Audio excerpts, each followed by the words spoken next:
I will proclaim to the world the deeds of Gilgamesh. This was the man to whom all things were known. This was the king who knew the countries of the world. He was wise. He saw mysteries and knew secret things. He brought us a tale of the days before the flood. He went on a long journey, was weary, worn out with labor. Returning, he rested. He engraved on a stone the whole story. When the gods created Gilgamesh, they gave him a perfect body. Shamash, the glorious sun, endowed him with beauty. Adad, the god of the storm, endowed him with courage. The great gods made his beauty perfect, surpassing all others, terrifying like a great wild bull. 2/3 they made him God, and 1/3 man. In Uruk, he built walls, a grand rampart, and the temple of blessed Inanna for the god of the firmament, Anu, and for Ishtar, the goddess of love. Look at it still today. The outer walls, where the cornice runs, it shines with the brilliance of copper, and the inner wall, it has no equal. Touch the threshold, it is ancient. Approach Iana, the dwelling of Ishtar, Our Lady of Love and War, the like of which no latter-day king, no man alive can equal. Climb upon the wall of Uruk. Walk upon it. I say, regard the foundation terrace and examine the masonry. Is it not burnt brick and good? The 7 sages laid the foundations. Hi, everybody. Hey. We're going to talk about the Epic of Gilgamesh. For some reason on my end, it said we weren't live for a bit. I think it looks like we're live now. I guess it caught all that. Maybe it didn't, Maybe I it don't didn't. know. Well, people can look it up. Yeah. Yeah. So, guys, I made you watch the Epic, or read the Epic of Gilgamesh. What did you think? Dude, I loved it. On a literary level, we'll talk there first.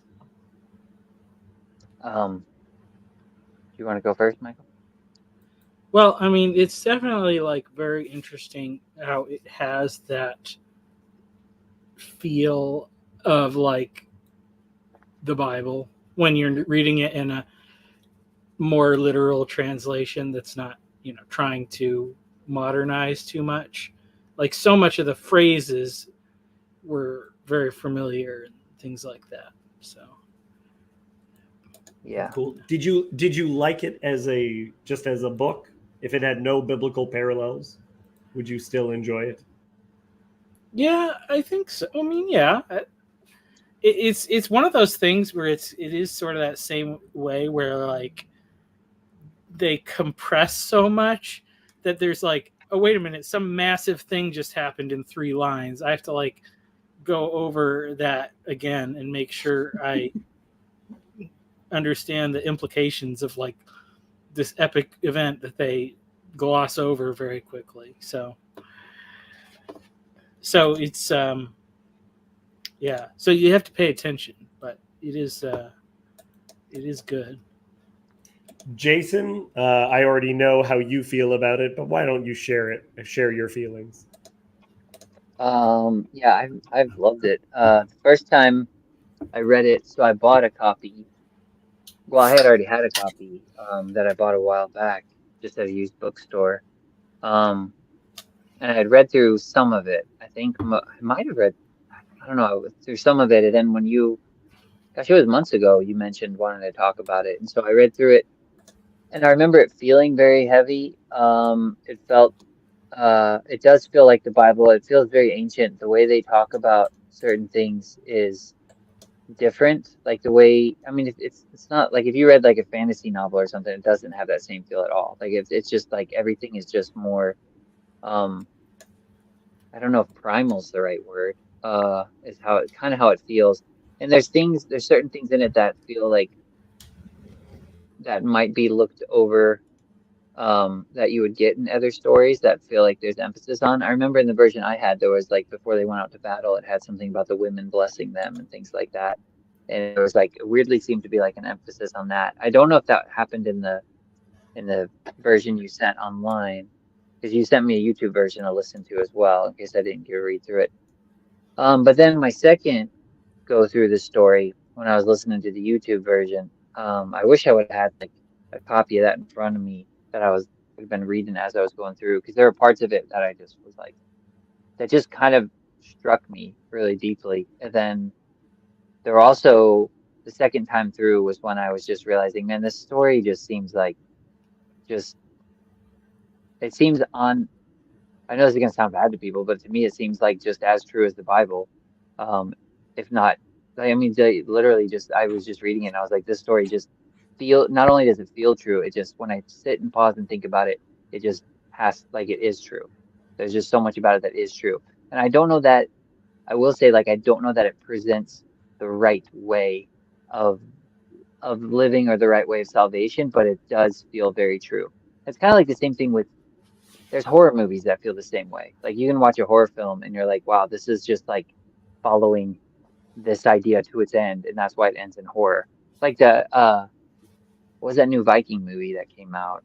The Northman. I felt like that was like a true story as well. This is horrible but true. Yeah. So like, I don't know that I necessarily felt it was horrible. It weirdly kind of left me kind of somber, I guess, at the end. But it did feel like very true, and it felt true on like a weird, especially the second time through. I was like, it really feels true on like a weird sort of strange. I don't know if fractal's the right word, but I was like, I feel like this story kind of happens to every person because, I mean, I'm sure we'll get into that, like the whole, and the two characters in the story, but it really struck me the second time as just being like, wow, this is something I could probably read and meditate on for my life. But Jacob says Christians always introducing idolatry to my channel. It's mostly me. Why do I let you guys on my channel again? I'm over here burning my incense and. Well, yeah, it's interesting because I know what you're saying when you're talking about it. I actually had a conversation with a guy at my work today, which is a guy that started pretty recently, and he's a Christian, which is pretty cool. And we were just talking about how, because he's kind of into like a lot of the archaeology and history and kind of stuff like that. And there was this thing where, like the critical view of everything. It didn't just happen like in the Bible. It like happened to everything. So it was like all ancient documents are just like assumed fictional and false until proven otherwise. And I mean, right. I think, and then the Christians, a lot of Christians tried to push back on that more in the fundamentalists, you would say, but they did real work and, they did real archaeology, but they kind of made a weird error where they wanted to say the Bible is completely true and literally true, and all those other things are totally fictitious.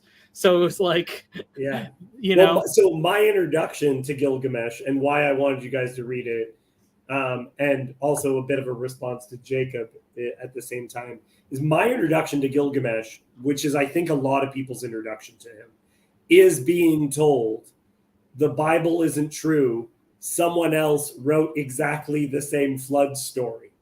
So therefore, it's Michael Heiser's understanding of it is like, it's like for Genesis, there was a project due, and someone's like the guy writing Genesis just went, oh crap, I need another couple of chapters. What do I do? And just takes from the Epic of Gilgamesh, the flood story. So I was introduced to the flood story as a comparison to the Bible. Therefore, because we all know if more than one witness reports the same thing, that means an event didn't happen, right, Michael? That's what well, yeah. I mean, it's definitely interesting because I think and like what Jason was saying, it does have that ring of truth to it, but it's like coming from a standpoint of a people group that has a very different set of values, and so like the things that stands out to them, the things that they remember are different. And so like even in the beginning here, it says he brought us a tale of the days before the flood, which is like, even the way that's saying, it's telling you like everybody knew that there was this flood, which was obviously in much more recent history to them, but still, if it's beyond their lifetime, or the lifetime of their parents, grandparents, like that knowledge can vanish very quickly. And when you get to like the account, it's like very different from the Bible account as far as like the specific details, but it has the same, it's got the same interesting fact that like the numbers are different, but it's the same sort of things. Like basically it's like they knew, they're like, I can't remember exactly what the details are, but all of the numbers, like in the measurements for the flood and the ark, they were all symbolic. And so then they were like, oh, it had something to do with sevens. And then they're like, yeah, like seven levels. Right. Whereas like in the Bibles, you have a 6-1 ratio, but the levels are 3 levels. So it's like you can see how they were like, at the same things. Along the Euphrates, they have a version of a boat that is used. And so the dimensions, the reason why it's square is because they still to this day, sometimes in Iraq, will make these boats that look like these giant baskets that they do make waterproof by putting bitumen and pitch on. Like they still construct them that way, so it resembles one of their boats. Whereas in the Bible, it's actually not. The ark Noah's Ark is not a boat; it's just a floating box. It's made like it has no way of steering or moving. Cassandra, let's bring you in because you actually did you finish it, by the way, to get to the end? Yeah, I did. What did you think on just the literary level? Before we get into it's the same as mine. I don't know. I kind of felt the same way when I read Odysseus the first time. As I kind of wonder why the story revolves around, like, why is he the hero? I guess. But I guess hero doesn't need to mean like good. I guess, or something. Because he was a king, and he was the only one that could afford to have somebody write down the stuff he says. Look, he defeated Humbaba, the guardian of the cedar forest, and he met Utnapishtim the faraway, who lives on the edges where no one else was able to get to. Yeah, we're live streaming. Luke, if you want to talk about the Epic of Gilgamesh, join us. But if you don't want to talk about the Epic of Gilgamesh, no thank you, sir. Yeah. Any other thoughts? Just as I would say, if we're talking about as literature, I really enjoyed it. When I first read the Bible, I was actually surprised because it was far more grounded and less like a epic myth than I was hoping it would. I love the Bible, but it is not told like a myth. Luke, this is relatable, man. Just wait. I just got through saying this story, it happens in every single one of us. It's in your heart. But then I love the epic quality of it. Like the boom of the beginning of it, the way that it will tell stories it's in a way where it was supposed to be performed. And you can get to you can find some guy did musical versions of it, and I just love those musical versions of Gilgamesh. Oh, the ones you sent. Him playing where he plays with a giant Babylon. I'm not going to play it because oftentimes that'll get taken down. But it's like with 5 foot. Yeah. It's a 5 foot tall harp that has like a noise to it, and he's like crying out. It's pretty incredible. Yes, it was also featured in one of the greatest episodes of Star Trek: The Next Generation. Oh, that's right. That's right. About the two guys. The Darmok episode. Yeah. What is the line the guy always says? Darmok and Jalad at Tanagra. Yes. Shaka when the walls fell. Yes. Excellent. Thank you. Okay, I'm There's, going. well, that one part too. I was going to say when. I mean, I don't know if it's something you wanted to say for later, but you read the prologue, and it reminded me of that psalm. You know, I think people have made that reference to that before. The psalm, because it says, where does it say that? Climb upon the wall of Uruk, walk all along it. I say, regard the foundation, terrace, and examine the masonry. Is it not burnt? Is it not burnt brick and good? The seven sages laid the foundations. It reminded me of Psalm 48:12. Walk about Zion and go all around her, count her towers, mark well her bulwarks, consider her palaces, that you may tell it to the generation following. Hi, For Kurt. this is God. Hey, how's it going? Good. Yep. How do I look today? What's up, man? Great. I just shaved. Awesome. Nice. Yeah, So, no, I agree, Jason. So one of the other places it gets brought up is that there's bits that sound a lot like Ecclesiastes about death, and there's. Oh, did I lose you for a second? Am I frozen? No, it was I just. think Jason, It is was your just mic Jason. working? Okay, good. Is it working? Yeah, you were just a robot for a second, but everyone else was so still that I thought it was me and not. Anyway, yeah, there's a lot of biblical parallels, so it gets used a lot. And I do think that some of the biblical writers are making reference to multiple things. And that's part of why I wanted to talk about it, because it's only really used to dismiss the biblical ideas as opposed to saying, okay, how is it responding to this literature? How is it dealing with it? David, I have a question Yes, sir. about. So, do you believe the cosmology of presented in Genesis is related to the Epic of Gilgamesh? I wouldn't. So there is a bit, we will get to that, where I think specifically the creation of Adam is related in the Epic of Gilgamesh. Genesis 3, the fall, certainly, the flood, the Tower of Babel, and the Nephilim. These are all the things we're going to talk about. It's exciting. Yeah. Let's start with some images, actually. I And, don't know if you guys looked up images.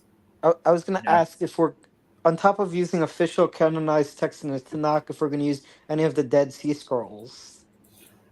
We are. So I will be referring to things in the Dead Sea Scrolls collection, specifically Enoch and the Book of Giants. But we'll get there. Okay, sharing this. This is what images of Gilgamesh look like if you find things from the time period, like, which is not mentioned in the text, but sometimes you get how quickly he runs and goes across the land that he is a giant. Okay, so in their depictions of him, I just love this image. It looks like me and my cat, right? Just these beards too, with the like curls to it. I just love it. Was that common in the Near East? That style of beard, yeah. And Either that, or it's like, it's just like, how like the first, like when kids are learning how to draw, and then like the first kid learned how to do hair a certain way, and so like that's the way they all drew beards or whatever, because somebody figured out how to do that way. And if you're looking at his hair, it's very, very clear that it's supposed to be very, very curly.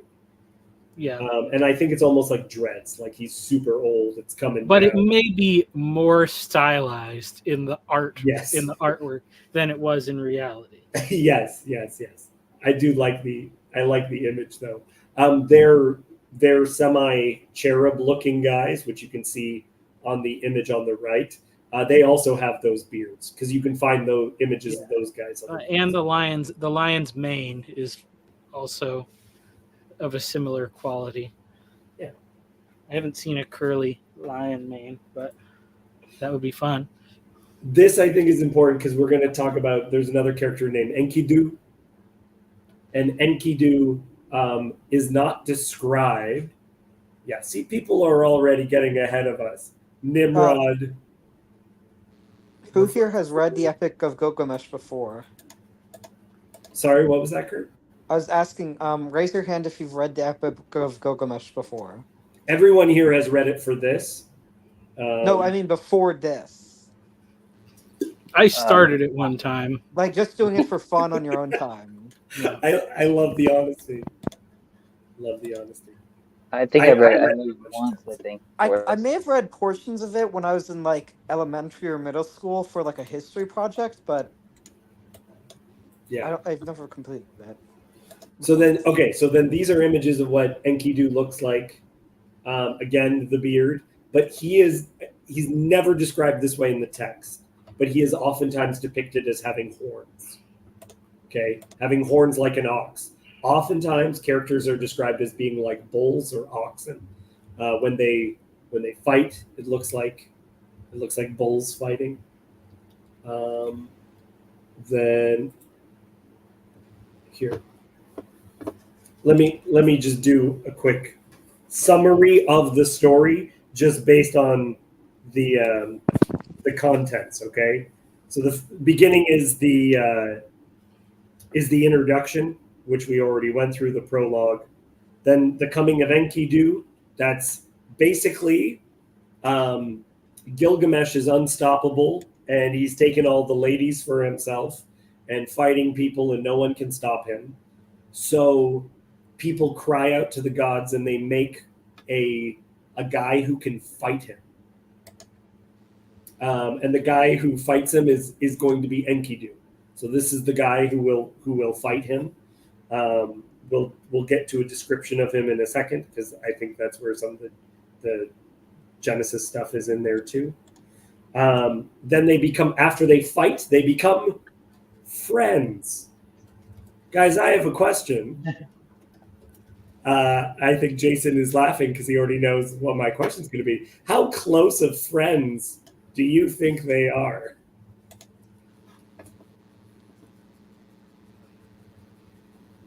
Intimate friends. Intimate friends? What is this? They question? hold hands a lot. Do you think that they made out? They made out. Oh my gosh. Probably not. How was I? Why did you say I was going to know this question? Well, because you smiled when I said, how close of friends do you think they are? Because they oftentimes will describe it as that you will love him like a woman. Not a really close relationship. Yeah.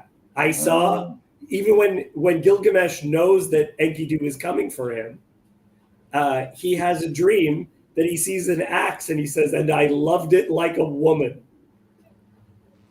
which could be physical love. And then he has another dream, and it's a star falling from heaven. And when the star falls from heaven, then he loved it like a woman. And the word for axe in the original Babylonian is a word that's almost identical to a word for a prostitute. How is that normally read? Because with older texts, is that I mean, how would you express that sort of love? Is that just a common way of expressing that, or are you actually saying this is like? Because I mean, it says that about David and Jonathan too, that they loved. David says of Jonathan, my love of Jonathan surpasses the love of women. But I don't read that in like. Yeah. Well, I mean, David was kind of deficient in loving women, so I mean. Yeah. Well, I mean, I honestly, you can probably say, okay, so. Bathsheba. Yeah, he was not good to her. Yeah, that's true. Not until later, I don't think. Yeah, I guess so. But to be fair, David did have a lot of stress in his life. Yeah. I love that. That is my favorite excuse. He had a lot of stress in his life. He did. Look, if you were the second king, you were very high strung, you know.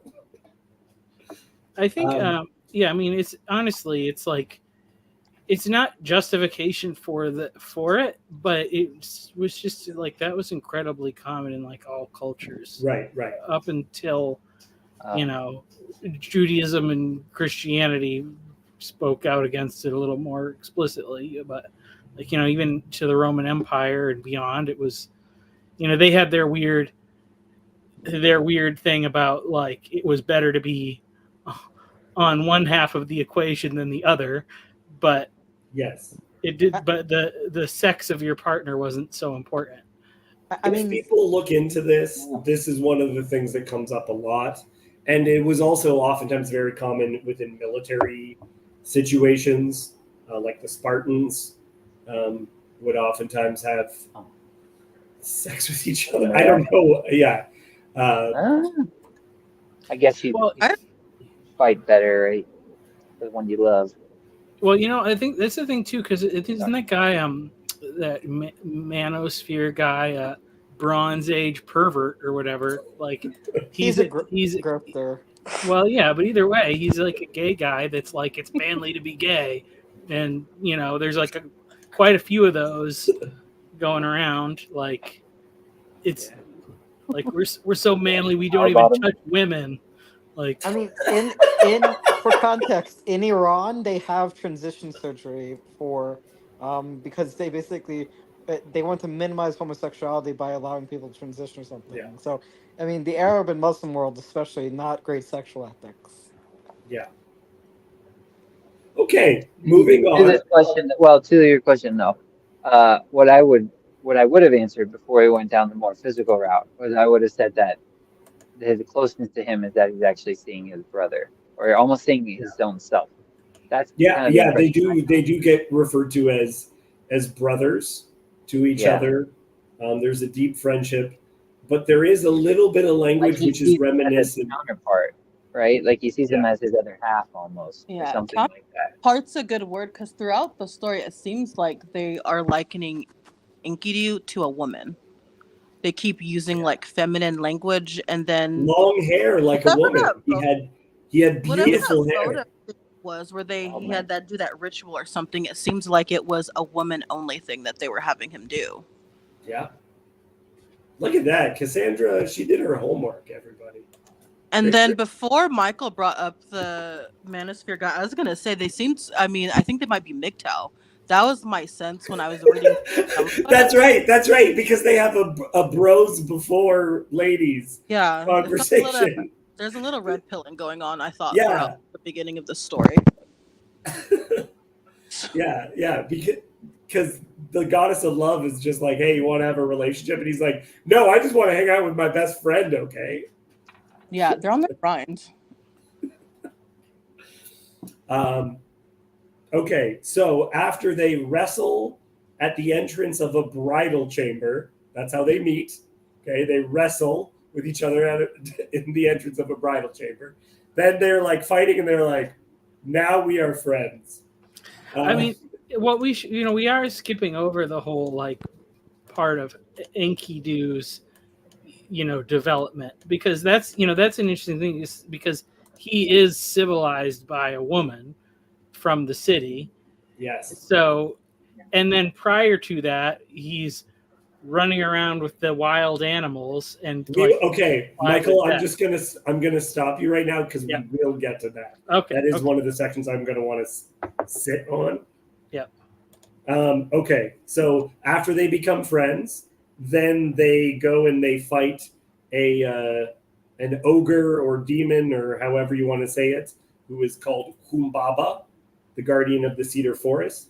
Not in any of the descriptions of him, but in depictions of him, he has a face made of intestines, just for fun. So you see the intestine face here and here, entrails. Why is that? That's Is so that interesting. When people do stuff like this, it's just incredibly fascinating to me. Yeah. He's just like they must have seen it. Like, I don't know. Yeah, you think it was intentionally intestines? Yeah, it's supposed to be entrails. They describe it that way in a couple of places. I like that one on the bottom right. It looks like this guy. I don't know. This guy. What? Yeah. Pretty cool. He looks like the guy, the Iron Maiden mascot, Eddie. Oh yeah, Zombie guy. Definitely does. You will notice as well horns on Enkidu over here, horns on Enkidu over here. Though on this one they both seem to have it, but horns were also used as like crowns and stuff like that. Then after they defeat Humbaba, then the goddess of love, Ishtar, is super turned on and wants to marry Gilgamesh. But Gilgamesh is like, no, you're the goddess of love. And we all know love is actually fading. Like love, you just, because it's lust, right? You're just gonna want to hook up with someone else again and again and again. So you're not even gonna want to be with me. So no. And then she gets so upset that she sends the bull of heaven. And they fight the bull of heaven, which sometimes is depicted as a bull, sometimes as these weird cherub-like creatures, which are winged, the face of a man, but with horns. Again, with those dreadlock beards. And then after that event, Ishtar is shamed, so she demands that one of them be killed. And because Enkidu is number 2, he is killed. He dies. Gilgamesh becomes super sad and goes to search for immortality. And there's one guy who seems to have good advice as to where immortality might be found. And that is Noah. Noah in this story is named Utnapishtim, the faraway, because he lives really far away, guys. He lives on the edge of the world. So he goes and speaks to Utnapishtim, the faraway, tells the story of the flood, and then he finds out you're sorry, I get to live forever because I saved the world from the flood, whereas you're not. You didn't. So sorry, you're just gonna die like a person. But there's one last chance you have, which is, and I don't have any images of it. There's a plant at the bottom of the abyss, of the deep, and if you can find this plant, it will give you eternal life. He pulls up the plant, but a snake steals it from him, and so sorry, he's not. He just goes home, and he's gonna die, but it's okay because everyone will remember you because of this awesome epic. So his immortality is the epic. End of story. That's just so fascinating. Like, that's what I mean. That's what's so great about this story. Is just like, who would write that this day? It's just, I don't know. Maybe I'm sure that people are, but it's just such a great I'm ending. noticing a theme of like difference a lot, if that makes sense. Yeah. Like a literary theme of change, or like Yeah. Well, like so, and let's not labor this point too much. But do you know who Gilles Deleuze is? I don't think I do. Just say the connection, and I But will basically pretend the it's idea your is, idea. in terms of literary analysis, there's a lot of repetition, but not rhyme, but rhyming, but not repetition. Right. Okay. Because so like it's sort of similar to a lot of other hero myths, but there's obviously an idea at the end of like ultimately, even though you're dead, there's still going to be you're still going to be remembered and commemorated. Right. Yeah, connection with the Greek epics. Even the connection to the Greek epics in that they go to the underworld. That's kind of where Utnapishtim is. He has to go across like an abyss of And the death. thing is, in Hades, to my understanding, it's not really like the Christian. It's not really like the Christian understanding of hell. No, it's not even close. No, it wouldn't. Hades, it would be like Sheol in the Bible. Like it's the grave. Everyone. Well, the Jewish understanding of the afterlife is itself a pretty messy topic. Yes. Did I miss anyone's favorite parts or anything that they want to add about anything I missed from the story portion before we get into the Genesis connections?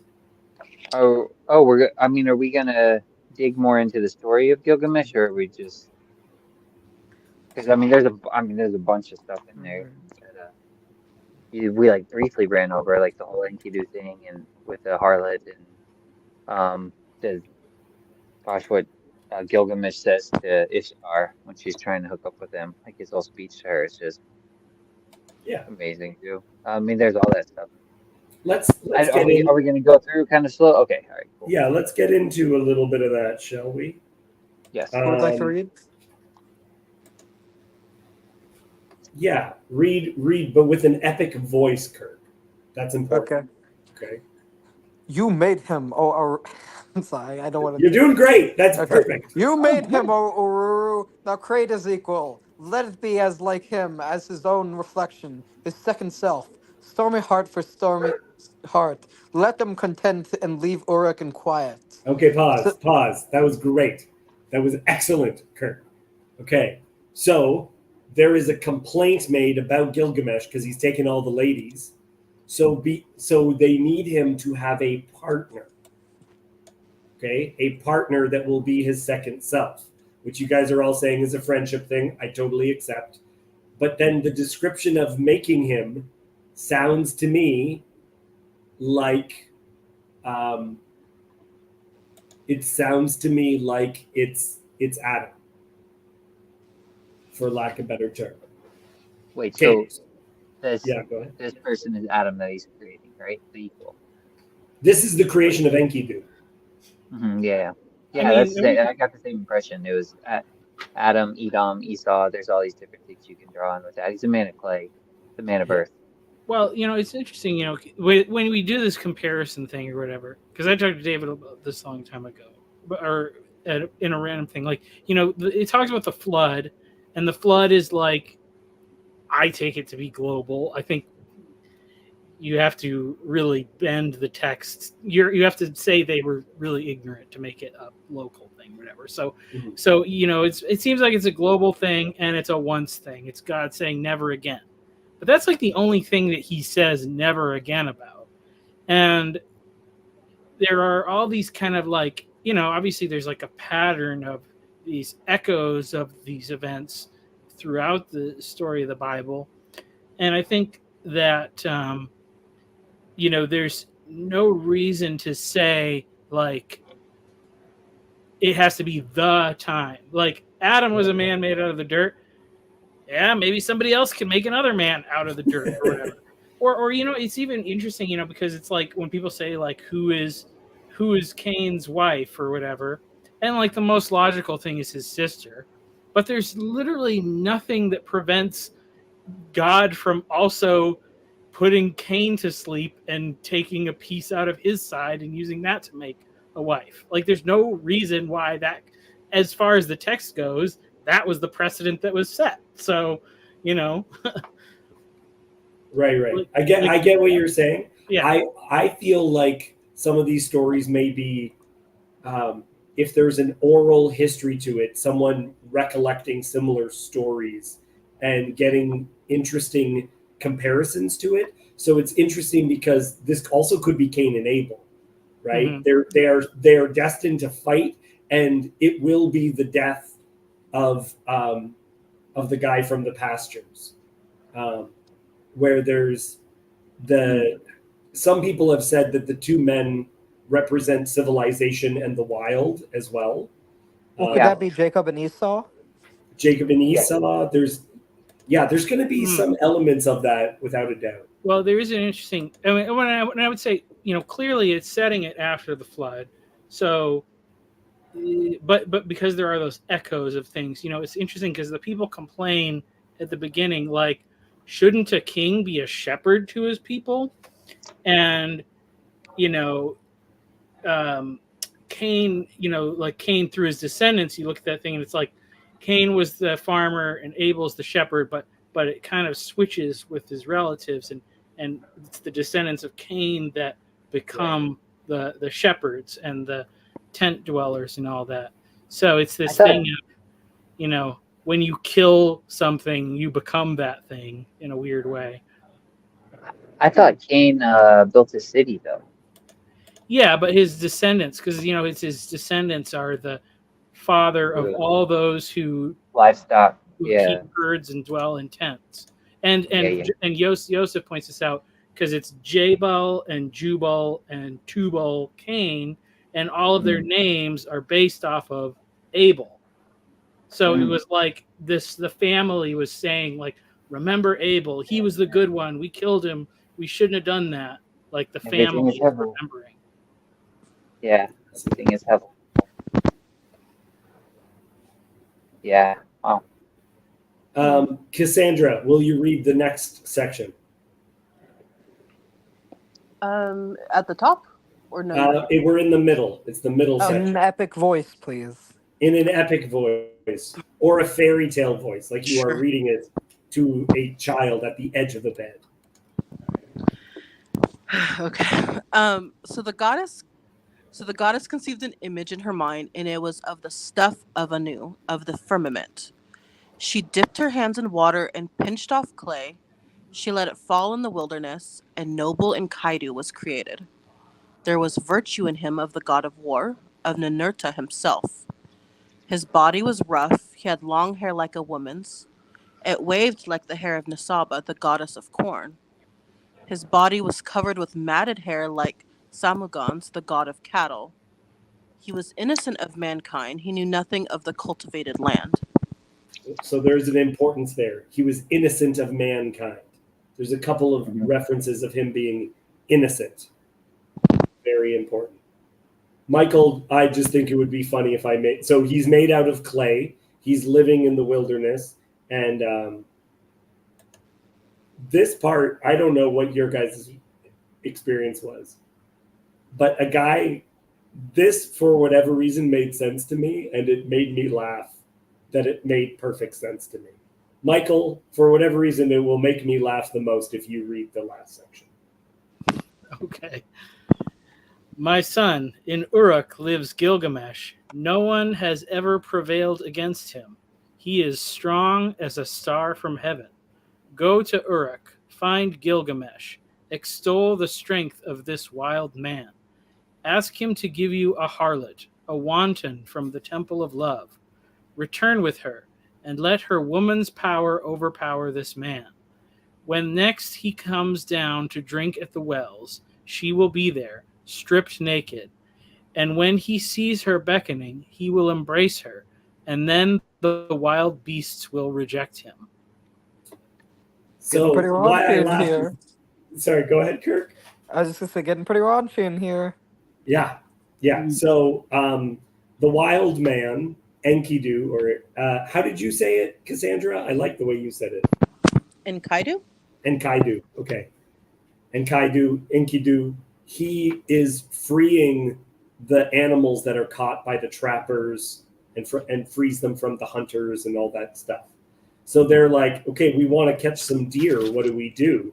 And this is the plan. We get a prostitute, make her be naked. If they have sex, then the animals won't want to hang out with her. And for whatever reason, in my mind, I was like, that makes perfect sense.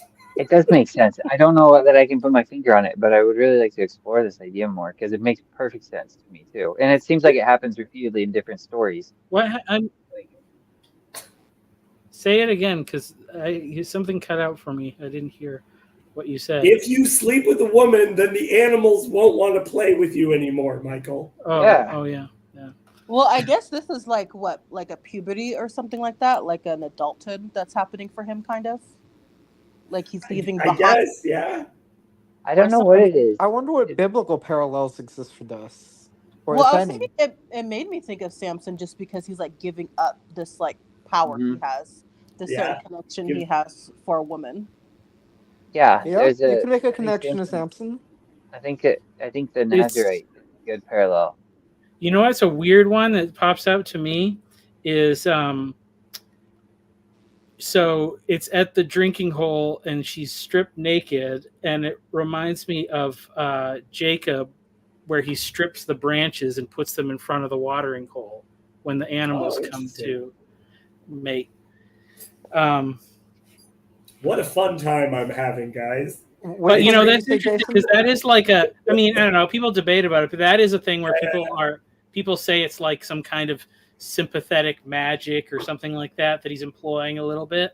So, and what happens is like some of the animals are like really drawn to it, and the other ones, stay away or whatever. Like when he doesn't put the sticks out. So, there's some weird things there. But I was also the description there for Enkidu in the second paragraph. It was making me think of Samson with the long hair, the god of war, Esau for the hairiness, and then also Nebuchadnezzar. Nebuchadnezzar, yeah, eating the with the cattle and the mattedness of the hair. Like he's got a mange interesting. to him. Well, and that's a really interesting one because this is like part of their canon, right? Yeah. So like Nebuchadnezzar would have been like, I'm becoming Enkidu if he was conscious in his mind or whatever. Like, well, that's really who he turns into, isn't it? Well, when Nebuchadnezzar refers to seeing a godlike creature as being like a star from heaven, and that is also how Enkidu is described. That in the dream where Gilgamesh is warned that someone who could be his rival will come and fight him, he sees it as being that way. Do you believe that was an intentional choice on the part of the authors?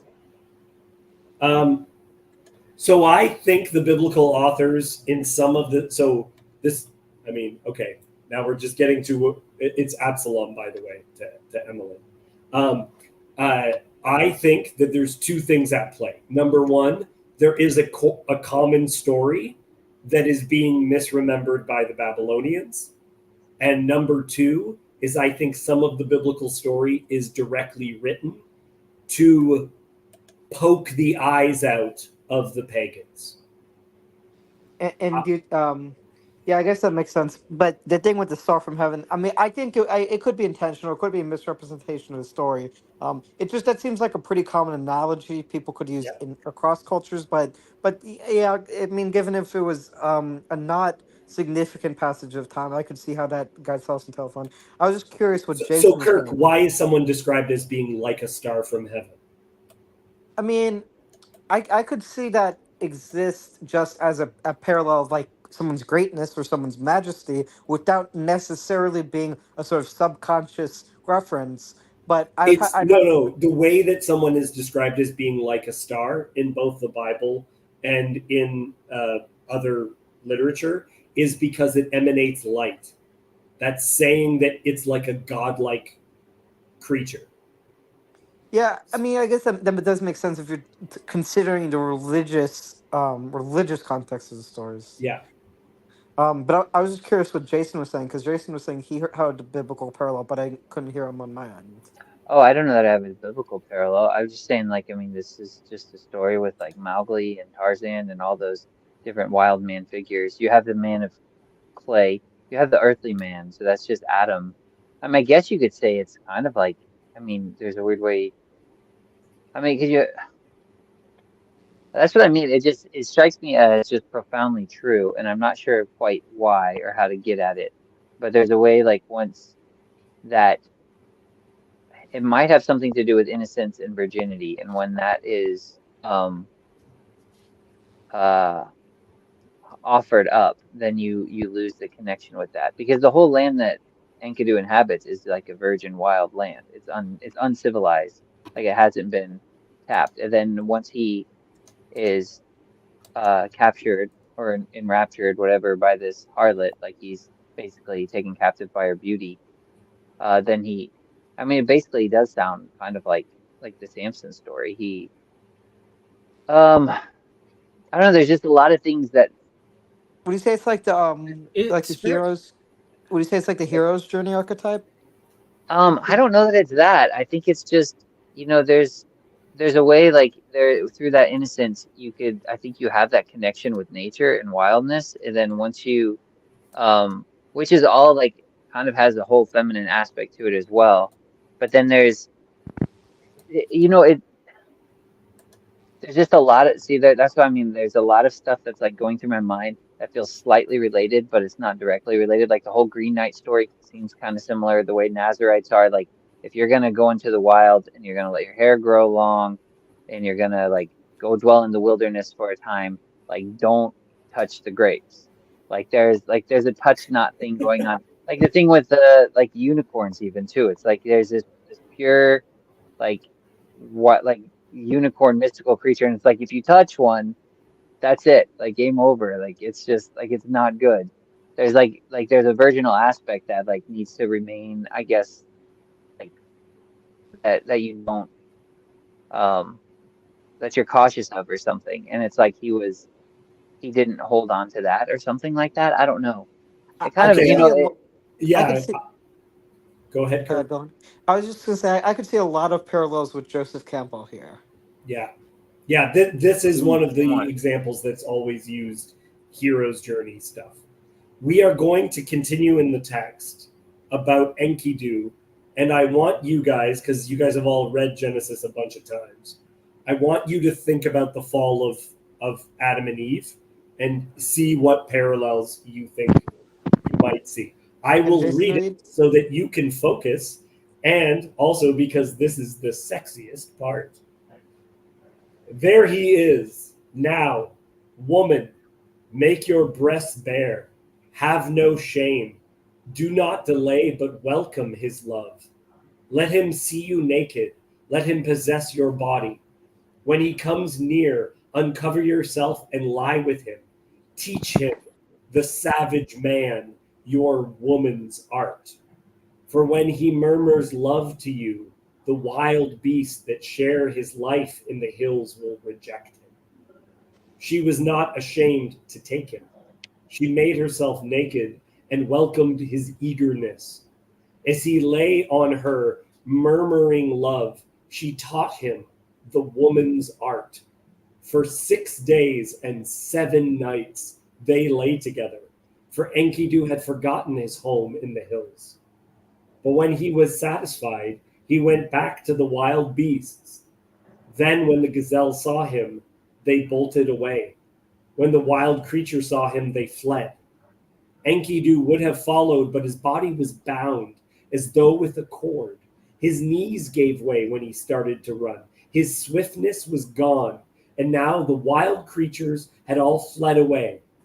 Enkidu was grown weak, for wisdom was in him, and the thoughts of a man were in his heart. Jesus, not kosher. Wow. I mean, I could see a lot of parallels with the fall of Adam and Eve here. Okay, let's do one at a time. Kirk, you give me one, and then Um, Cassandra, you're going to be asked next. I'm I going to go. mean, yeah, the idea of like revealing your body and not and God can see through you or see through your clothing. That's I great. could see. Okay, that's good. That's good. One. Cassandra, give me another one. Wait, for what? Parallels with the fall. With Oh. I guess maybe the distance between man and nature now. yeah, there's a good one. The distance between man and nature. Michael, give me a parallel. Well, seeing the thing is definitely part of it, and Enkidu is a hairy animal-like person. Humans are really the only like creatures capable of nudity in the sense. So it's a very different thing. Jason, what's a parallel you see? Probably the end part too. For wisdom was in him. He took the tree, knowledge of good and evil type thing. I mean, I don't think wisdom. I think wisdom is the tree of life, but I think they're kind of similarly the same thing. Yeah. Like, yeah, when you take it for yourself, then it's kind of the wrong thing. But that's kind of what it reminds me of at the end. Like he ate that fruit. And it's not here, but after this, he gets clothed in. He begins wearing clothing, so he's naked. He sees her. She's told, not to be ashamed, right? So she's naked but not ashamed. They sleep together for 6 days and 7 nights. That's interesting. And then Enkidu forgets his home in the hills. He goes back to the wild beasts, and it's as though his body is not working anymore. There's like a weakness that's in him now. He had grown weak, for wisdom was in him, and the thoughts of a man were in his heart. You know, before this too, I don't think it ever mentions if Enkidu or Nkaidu if he speaks. Maybe it's just That's a good point. but yeah, he doesn't. He's not talking. He's just running around with the animals until after this. Yeah, he's like a beast. And he's the man of, this is how the man of clay gets wisdom in him. Like it seems too much, like too many parallels.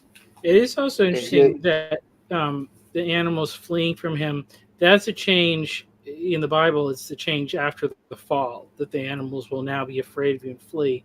So it's like him being a sort of a new Adam, he has this connection with the animals, but then he becomes post-flood human man in a sense, and then it's like they don't recognize him the same way. They flee from him. The next line is, so he returned and sat down at the woman's feet and listened intently to what she said. You are wise, Enkidu, and now you have become like a god. Mm-hmm. That is the next thing she says, you've become like a god. Because you have wisdom in you now. Mm-hmm.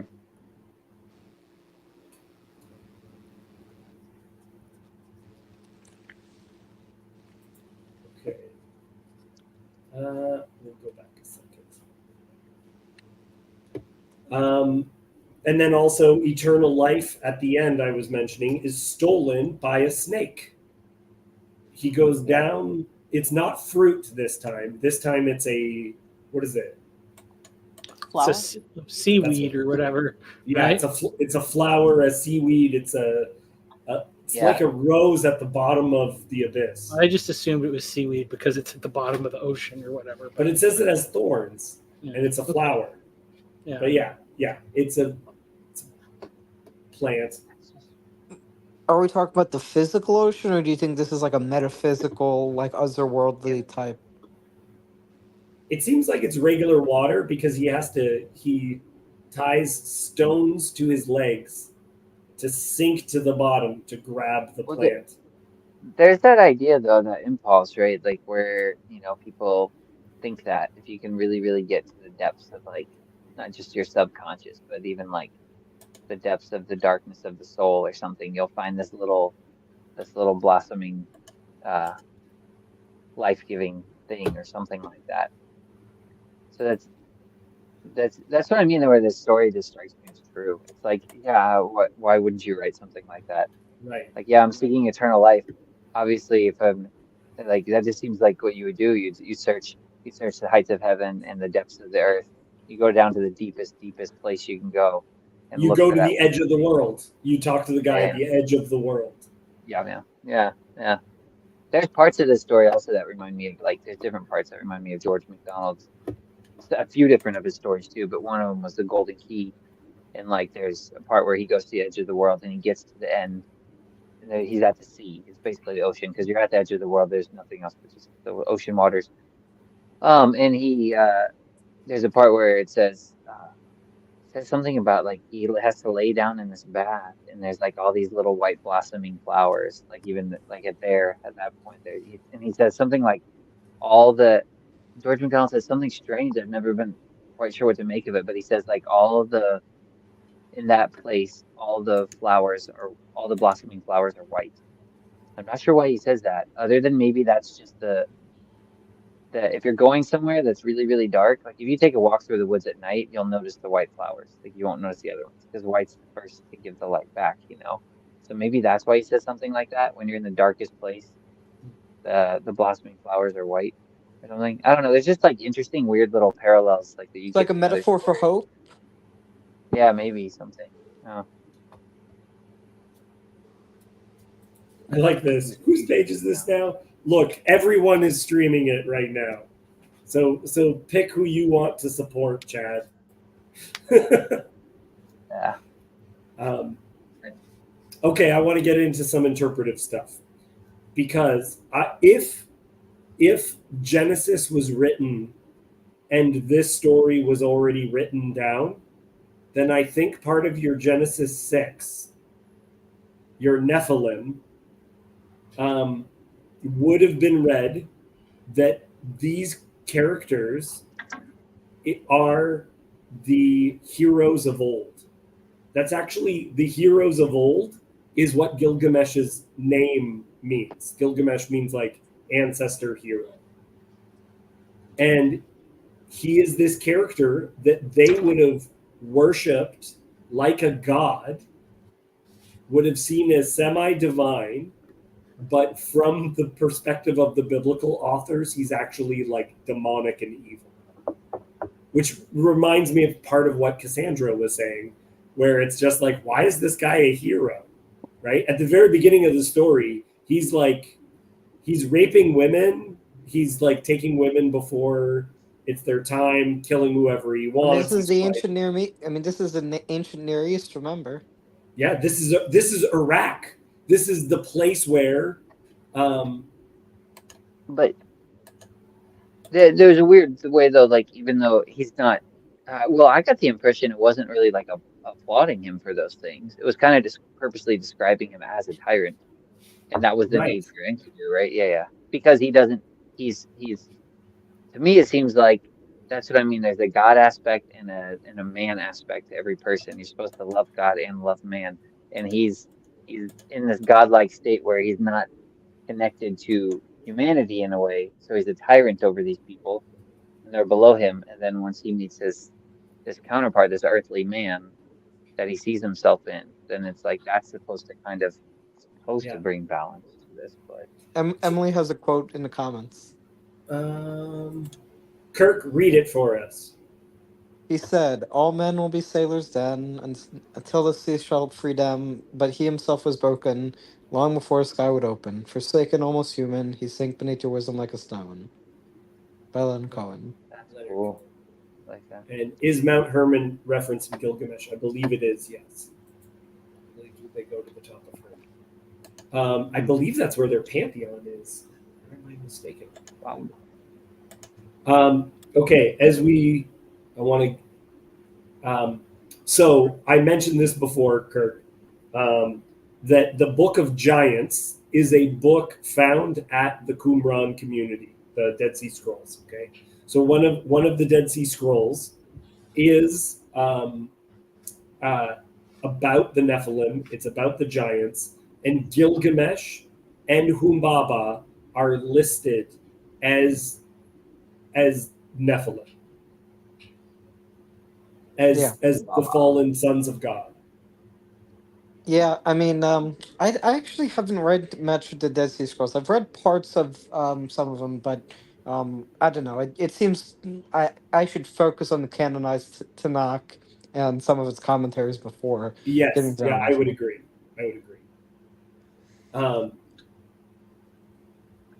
Along with that, Jason, you were frozen for a second, but it looked like you were saying something. Oh no, I'm good. I just like Humbaba. I think we should bring him back.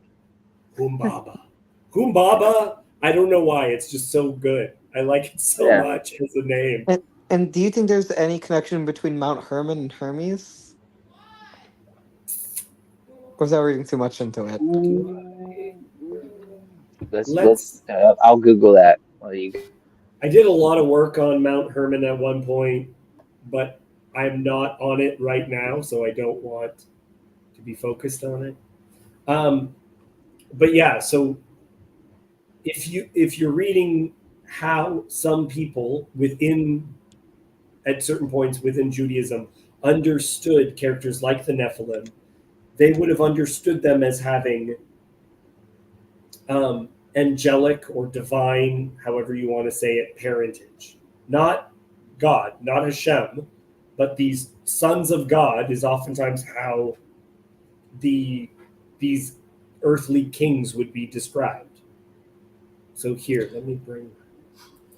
It's interesting because I think it's interesting even like with the like with the Greek myths and stuff. Pretty much all of them, you always have these kind of like these different like generations of gods, and then you have these sort of divine and human interactions.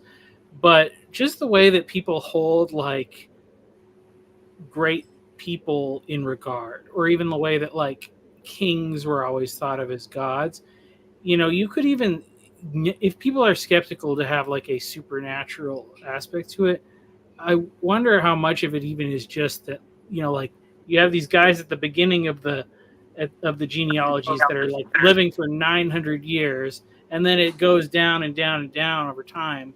But it's like if you're the guy that's 100 years old and your grandfather's 400 years old and he looks like a muscle man, and you're like starting to age, it's like you just think like, are these gods? Like it could be like even just the genetic power of the primordial man or something.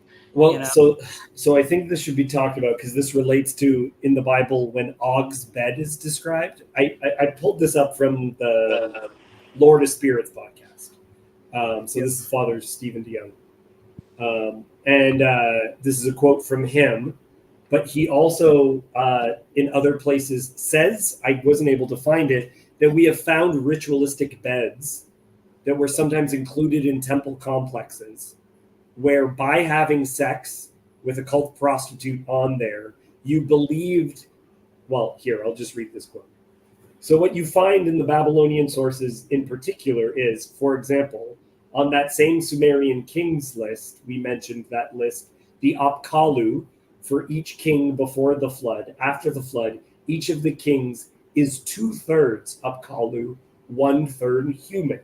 And you say, how can you be 2/3, 1/3? Well, if you have 3 parents, then you can. And Gilgamesh, in the Epic of Gilgamesh, is 2/3 divine, 1/3 human. Sometimes in some cultures, by the way, just so you know, this was reversed, where it would actually be the temple slave or prostitute or priestess who would embody a goddess, and the king would, in which case he would sort of have 2 mothers and 1 father. So you get that with Gilgamesh being an example of that. That happened there, but this is the kind of ritual activity. So this is idolatry, sexual immorality in the extreme. So it's sort of saying this is how bad it got before the flood. Yeah. So this is the thing. Then this is realized looking at the way it's described in the text. No one will say this because it makes them too squeamish, including Father Stephen or whatever. But there's plenty of evidence that this happens in real life, because you have, so the question and debate is like sons of God. Who is sons of God? Is that humans or is that divine? Well, it can. Wait. Are you implying, Michael, that What? people who are the kings of the modern day all went to some island where there was a temple and there had ritualistic sex? Is that what you're implying, Michael? No, I don't know, not necessarily, but this is they did. Okay, sure, they may have, but this is a solution that to me make it seem like God would be willing to say, shut it down. Is you have sons of God. Adam is a son of God, right? And then he's a man, and who's the daughters of man? That would be like Adam's daughter. And so then you have son of God taking the daughters of man. So and then what's the percentages of like that the DNA there? Mom and dad plus dad again is 2/3 God and 1/3 man. Yeah, but there seems to be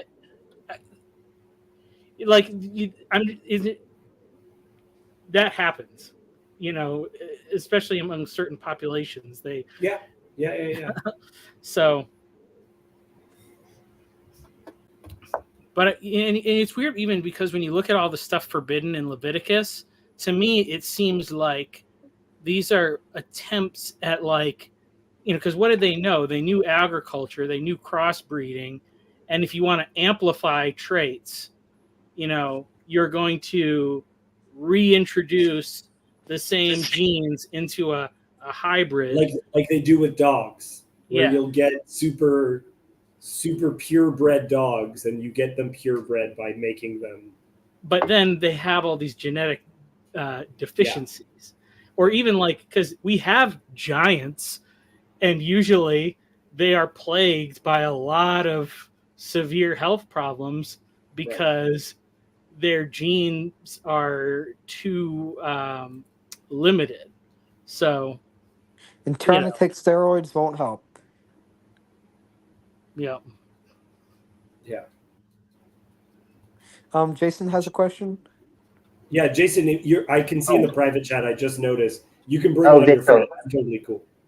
It's all right. He said I was texting him privately, so I was a little distracted too. But he's he said he's kind of spent for the night, so I don't think he's going to join. But he's tuning in and listening. Okay, cool. He's got some. I mean, I could read some of his text though if you want. I don't know if you might be able to comment on it more.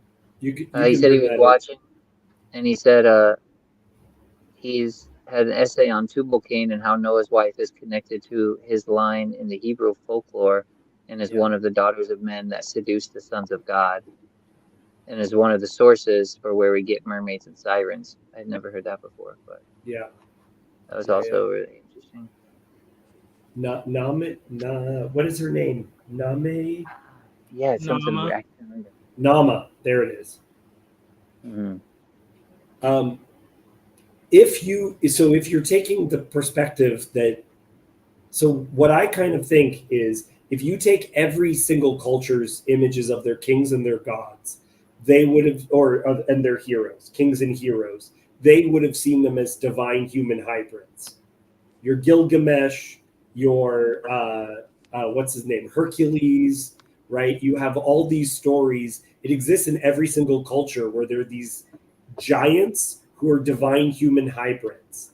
And if you take this into the biblical text, because it says these were the heroes of old, but that's connected with the image of why the flood was necessary. So it's an image of how evil, like how bad things got. These people that everyone else thinks of as their heroes are actually demons, right? The people that people think of, and I would connect this with what Michael is saying. The people right now that our culture thinks of as heroes are horrible human beings. Our leaders and our celebrities, our gods are horrible. They are. Yeah. I want to introduce one more idea that also adds another element to this. And going back to Enkidu, because when you have, like in Genesis 3, and you have the serpent, and it's just saying he's more crafty than any of the other beasts of the field, and it says like God put Adam in the garden, and then he formed these beasts of the field and brought them to the man. And so it's just putting the serpent in that category, but he's wise and he can talk and he can do all these things. And, people want to say like, oh, it was a snake possessed by the devil or whatever.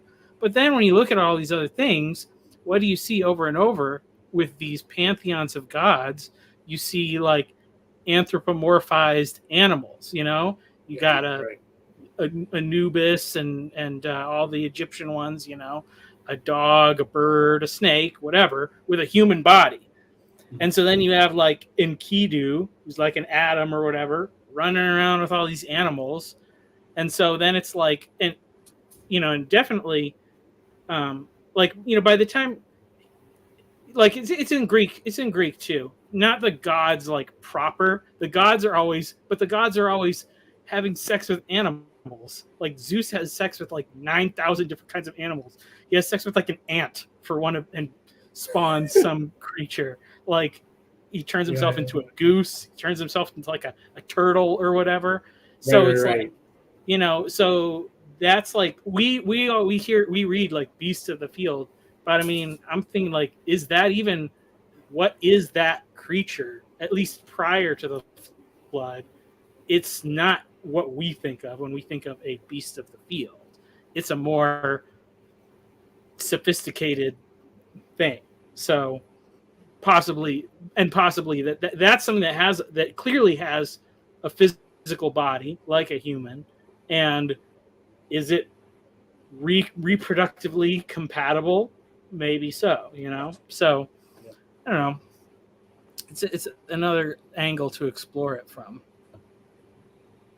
Let me do a check-in with everyone to see if if there's any thoughts that people currently have that they want to share.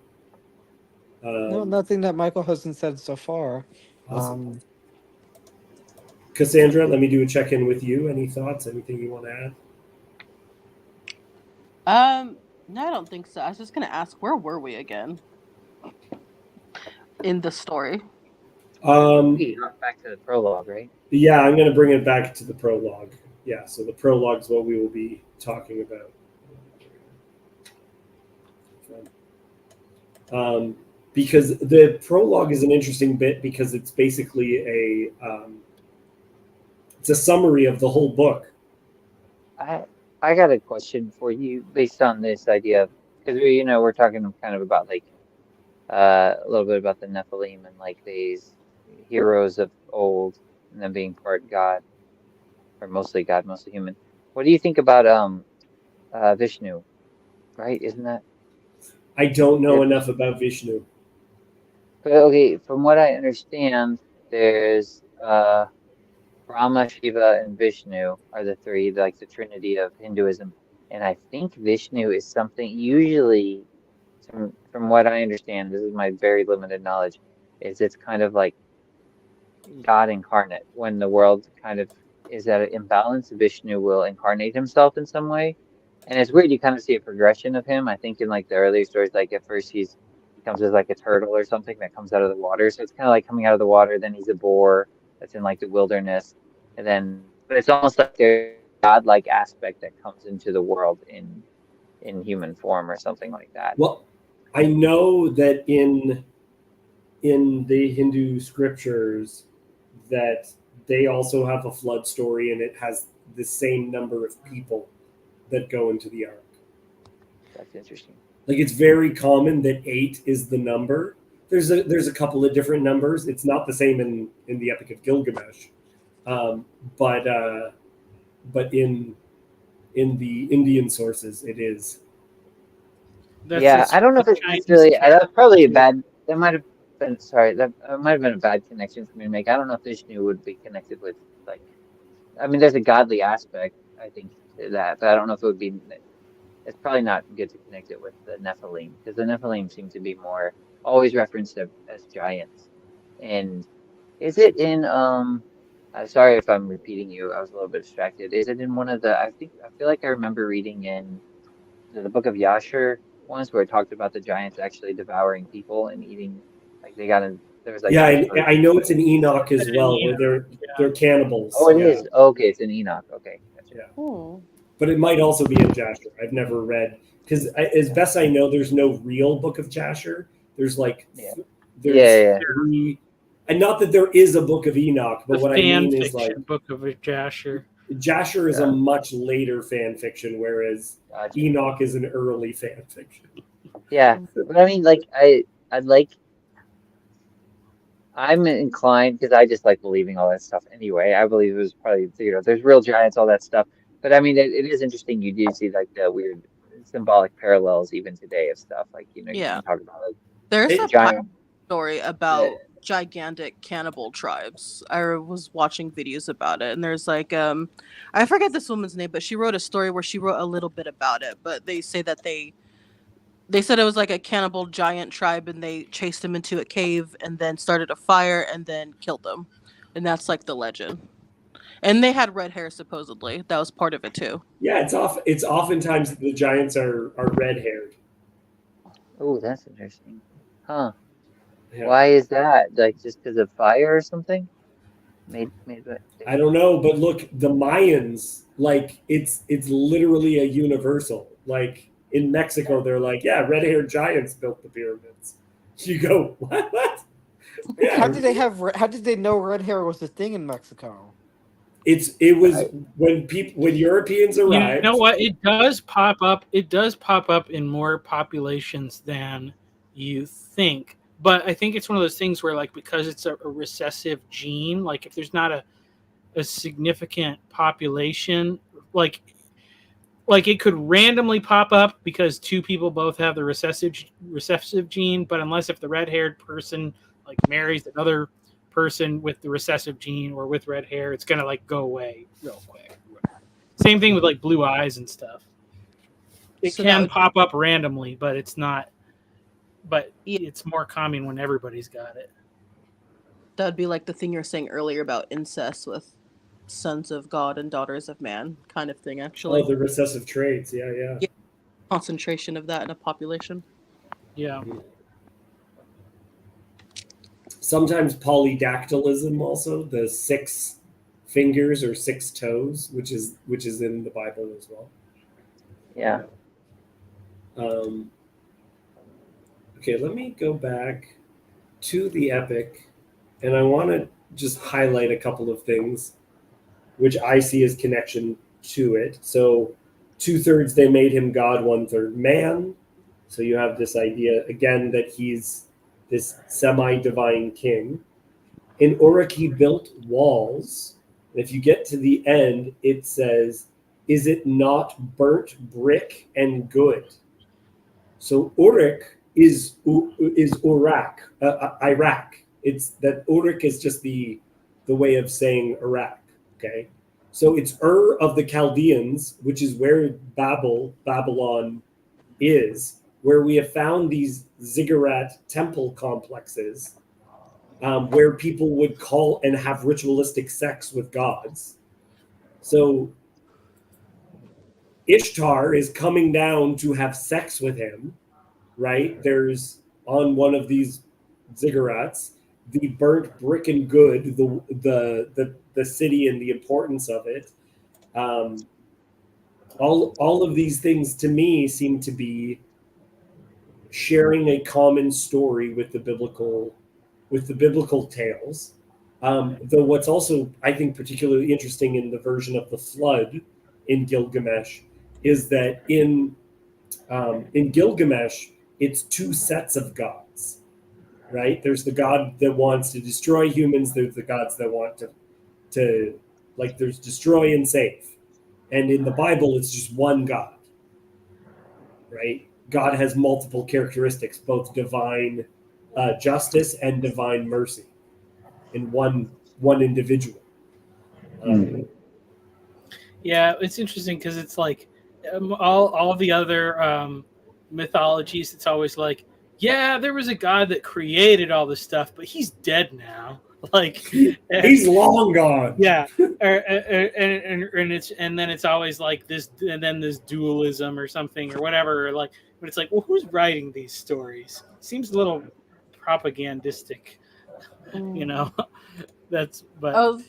I was watching a video where they're comparing flood stories, part of the one in Gilgamesh too, and it talked about a lot of the other stories were like they did the flood because people were too noisy or something. Yeah, that's what happens in Gilgamesh. It's like we can't get any sleep, so they want to kill them all. But yeah, but I was thinking about that in terms of propaganda, because then by contrast, the Bible flood story is the only one where God tells the people to be fruitful and multiply, and all the other ones they're like, we need to cut the population down, and we're annoyed. Yeah. And it's also, bad. in Gilgamesh, the gods are like starving because there's been no offerings when they're on the flood. So when the sacrifice is made in Gilgamesh, it says that the gods swarm the altar like flies. It's like they're starving spirits that are like, they need to be sustained by the humans. That's interesting. Fascinating image. That's really interesting. Yeah, so some people think, I don't know, Cassandra, you may have come across this. Some people think that Gilgamesh, because he's known as being a great hunter who destroys Humbaba, that he is Nimrod, Hmm. because he's the king of Babel, right? Wow. The king who makes the city of burnt brick, and he's described as a Gabor, and Gabor is sometimes considered to be a euphemism for Nephilim by some.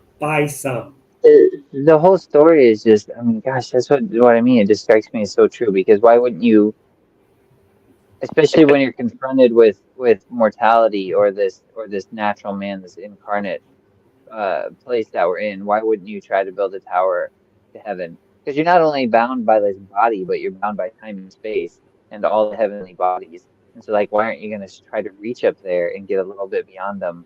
And, like, and so that's what makes sense about this story to me. It's like you have that impulse in it, in every one of us. There's like this weird thing inside of us where, like, there's a divine aspect. Like, is there a hereafter? Is there an afterlife? Are we godlike in some way? And then to have all these gods up there that are seemingly influencing your life, like you're talking about, like the sun god. This one wants to judge you. This one wants to seduce you. All of that, and you're trying to not be subject to them in some way. It kind of it break free of that seemingly oppressive nature that they're, I guess, casting on us or something like that, on humanity. You have that story throughout all cultures. It's like there's this striving to get beyond that. I mean, I know we haven't got there yet, but I think that's some of what the idea is when they the bull of heaven with that one Yeah, part. But I actually pulled out this book because I checked. There are a few references to the Epic of Gilgamesh in the index here. It didn't seem like it was anything necessarily What's the name of that book? applicable. Worlds in Worlds in Collision. Collision by Emmanuel Velikovsky.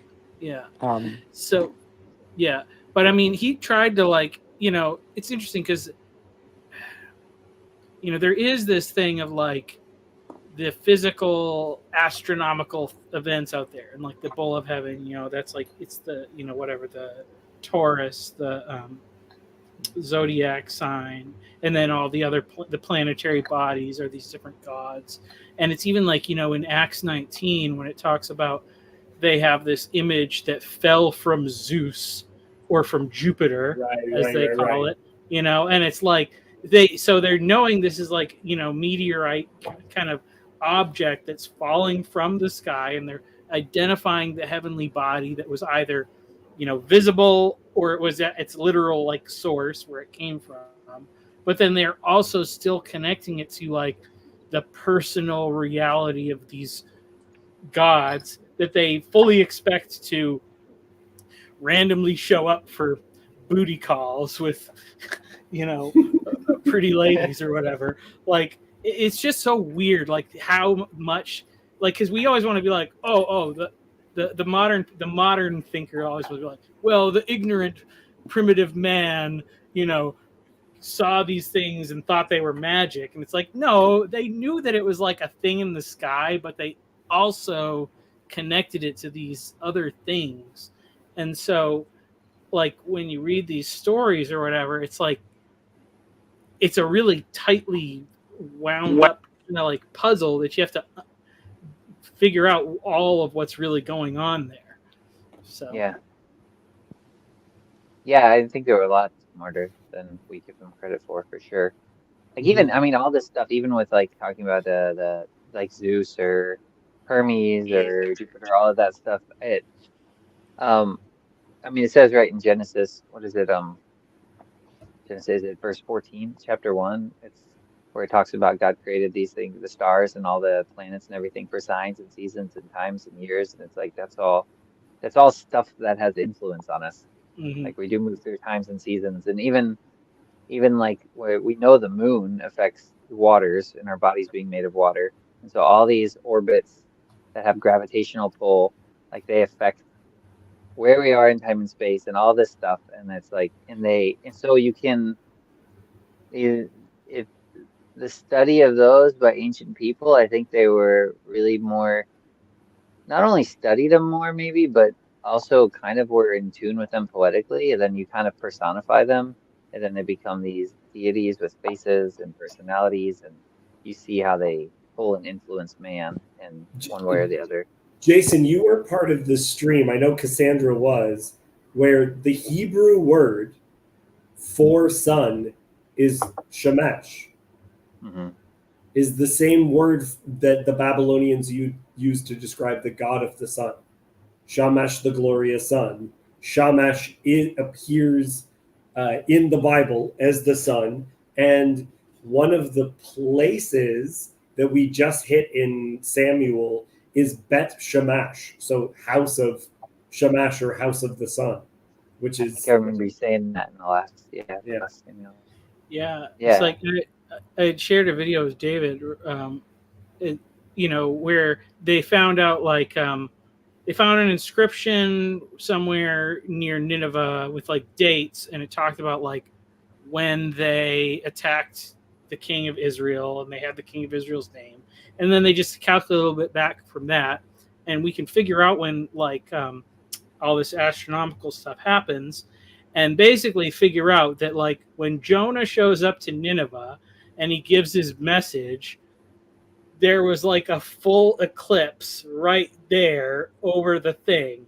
So, these people are like worshiping sun gods and things like that. And then this prophet comes and gives this message. And then it's like they see their God get covered up, and the sky goes black and the whole city repents. So it's like, Yeah. but what does that mean? That means God orchestrated all that all the way back at the beginning. And then Jonah fighting and trying to not get there, and God's like, "Nope, I'm going to put you there. You're gonna be there at that moment," and it all happened. So, yeah.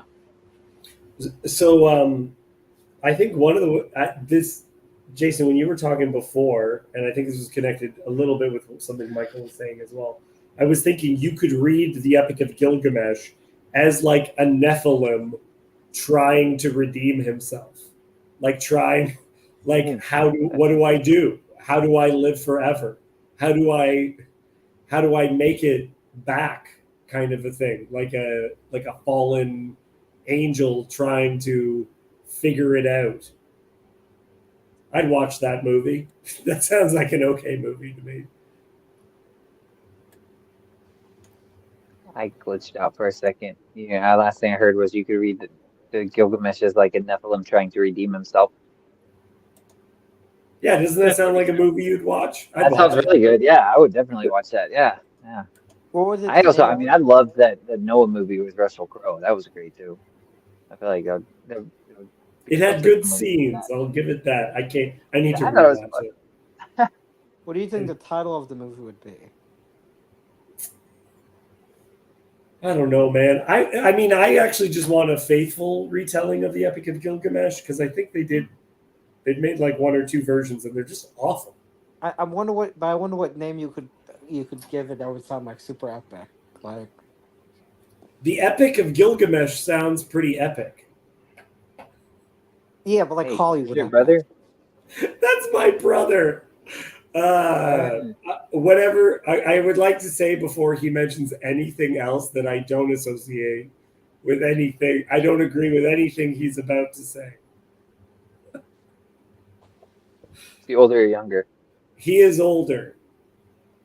How many siblings do you have, by the way? I'm curious. I have an older brother and a younger sister. Okay. And I think my brother is very bored because he's not a Christian. Is he Hindu? No. We were raised atheist Catholic. Who knows what he is? Michael, you can tell us what you are if you define. How does he feel about Shamash? The glorious sun. Yeah. Yeah. Does Shamash hate sunscreen? Are there more atheist Catholics or atheist Jews? That is a good question. Well, there's way more Catholics, so I know, I'd say but I mean probably per capita relative to the population. Like compared to the Jewish population, how many are atheists compared to the technically Catholic population who are atheists? Yeah. I would say about one of the things that I want is just if you listen to the audiobook, it is as long as a movie. Just do exactly what's there and just give me visuals along with exactly what the text is. Yeah, and have it done by Sargon of Akkad. Did you listen? Did you listen to the audiobook, Kurt? Is that what you're No, telling me? no. I'm going. But I'm going. I'm that going would be to. fitting. Yes. No, he did. It is Carl Benjamin doing the. I'm going to share a gift that my wife gave me, which is my wife gave me a chess set that is the Epic of Gilgamesh. No way. That's So cool. these are the pawns look like the tablets. This is what the tablets look like. Some of them that they found. Here's the Bull of Heaven. Oh, hi, Bull of Heaven. Look at that. That's so cool. Is that the horse? Yeah, yeah, those like cherub things that they find That's in supposed to be Babel. tonight. Yeah. Here's Gilgamesh with his lion. That's the king. Is it Enkidu the Queen? I wanted Enkidu to be the queen, but no, he's the castle. They made him the castle. Oh, okay. You mean Who's the the rock? queen? Is it Ishtar? Yeah, they made Ishtar. So this Ah, also you gotta make. She's the queen of heaven. You gotta make her the queen. I guess.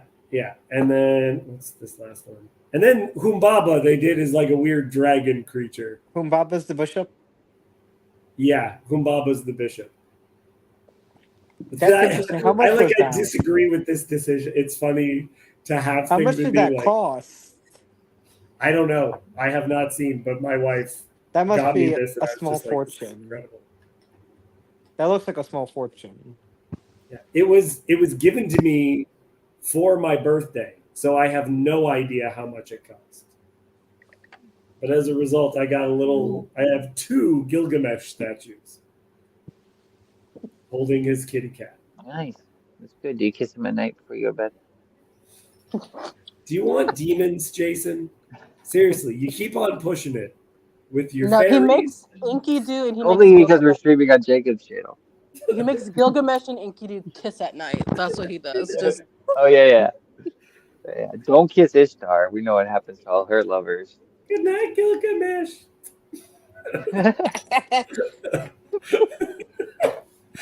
How much of the stream has been actually dedicated to the text? I think a good amount. Yeah, Connie makes a very good point. I do have mixed feelings because as a result, I kind of own idols. I guess I kind of do. Is that against Noahide Halaha? I'm not Noahide. Don't classify myself as such. I mean, I guess I try to follow. Anyway, this is neither here nor there. Oh, shots fired. Just kidding. It's okay. The queens, they just turned into Mary at some point. So those ones are okay. Thank you, Michael. That's beautiful. I'm thinking. Mike Busatil, you should join us. The link is in the stream if you want to join. Lilitu, Babylonian she-demon. That's what I was telling Hezi in another chat recently. I was saying that that Babylon is the same as This is Babylon probably. is the same as Lilith. I was gonna say you probably won't see this connection, but do you see any connection? I don't really see it myself, but you might be able to articulate it better for me. Between the burning bush and the plant at the bottom of the ocean, Ooh. like plants of salvation. Right. That's a good question. I don't know. I would say that this story is older than Exodus. The story doesn't get into anything Exodus. The only bits that it seems explicitly connected to stories that are what is the Because pre-Babel. because I mean, like the thing, kind of the idea is that if it's Gilgamesh, Nimrod, this is like the builder of the city where the Tower of Babel is, or something, right? Or possibly, So one of the ideas that I would have is that this is what Abraham leaves. Hmm. So everything that's after Abraham is not included in. If you look at comparative, Kirk was talking about comparative religions and all that other stuff, and hero's journey. If you take all of the stories that are in every single culture, and you look at the Bible, it's everything that's pre-flood, or it's everything pre-Babel. So Babel is in the Americas. Babel is in China. It's in Japan. It's like the flood too. They have it everywhere. The Vikings have the stories. The Warring Brothers, the serpents, tree of life. I think some of all of the book of Genesis gets out there because you have all the nations coming to Egypt for the grain, which I think the evidence of which is circumcision that you see all over the world. That's my Why are you giving my brother material to comment on? Me? I really liked William's comment, but it's probably So- going down a different hole, I guess. I know like the official story is like, Abraham had the full Torah and all that stuff and spoke perfect Hebrew, but like he probably spoke like Akkadian or something or whatever this is right. So I wonder even if there is like, because I guess whatever it is, whenever they transported all those cuneiform tablets and they just like threw them in a box and put them on a truck and they all broke, and now it's like this super long process where they're trying to convince people to get to learn cuneiform to piece the shards together that broke when the archaeologists did a bad job or whatever. Like, I wonder if there's a Genesis in there somewhere, because it's like boxes and boxes. So boxes one of the things I believe occurs is that I don't think Genesis is in its final form until it's written down by Moses, because Moses writes it in a particular way that uses Egyptian loanwords. The narrator passes around. Oh yeah, but possibly there could be a Genesis 1 to 11, I think, or something. Right. But because that's what I definitely mean is, yeah. I don't think the version of Hebrew exists at Babel. Right. I'm sorry to say it. I know. Yeah. Because we have found more archaic versions of language. Mm-hmm. So I think Moses is using what he has, and what he has is Hebrew with some Egyptian loanwords. The Torah has more Egyptian loanwords than the rest of the Hebrew Bible. It's clearly written by someone who knows Egyptian. But because when you get to that, like, so till chapter 11, with the genealogies there or whatever, right.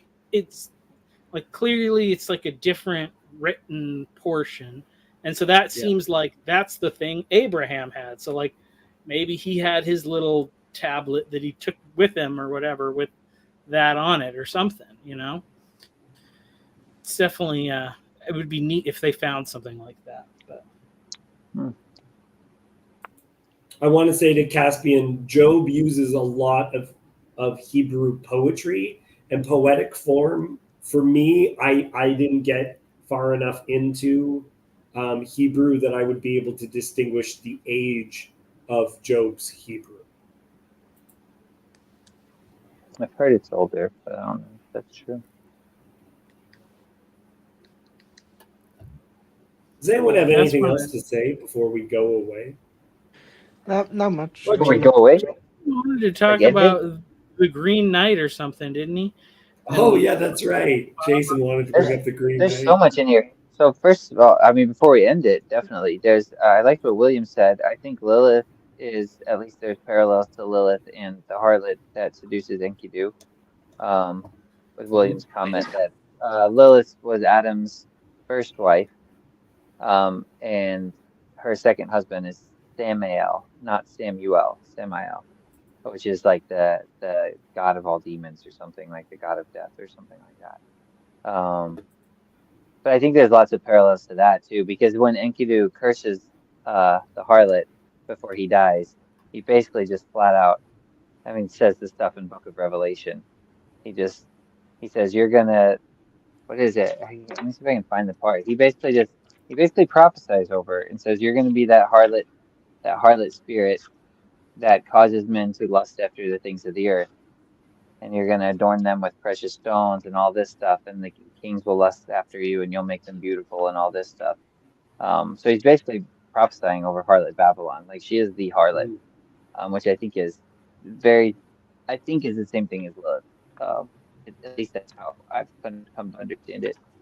There's that aspect. I also thought Humbaba, there's like just so many parallels with that whole story and like the Great God Pan or the Green Knight and things like that. It's kind of like the masculine aspect of the wild or something like that. They're going to tame wilderness itself, wildness itself, is Right. Enkidu and Gilgamesh are going into the wilderness to tame wildness. And it's like, and then there's this masculine aspect that comes, because when you go into the wild, there's like a feminine aspect where it's like comforting and warm, and you can go camping and like, it's like, oh, this is my mother nature. But then there's also this aspect of nature where it's like, it just feels very masculine and like, I'm going to F you up if you come in here with the wrong spirit. And it's like, that to me seems like kind of what Humbaba is. And they just don't show any mercy to him. It's like when in the Green Knight where he kind of he's wrestling with that. It almost seems like the Green Knight is that, and Sir Gawain is kind of wrestling with that same spirit of the masculine aspect of the wild, while trying to navigate the feminine aspect of it too. In that whole movie, it's just, I don't know. There seems to be a lot of parallels, but at the end, he doesn't.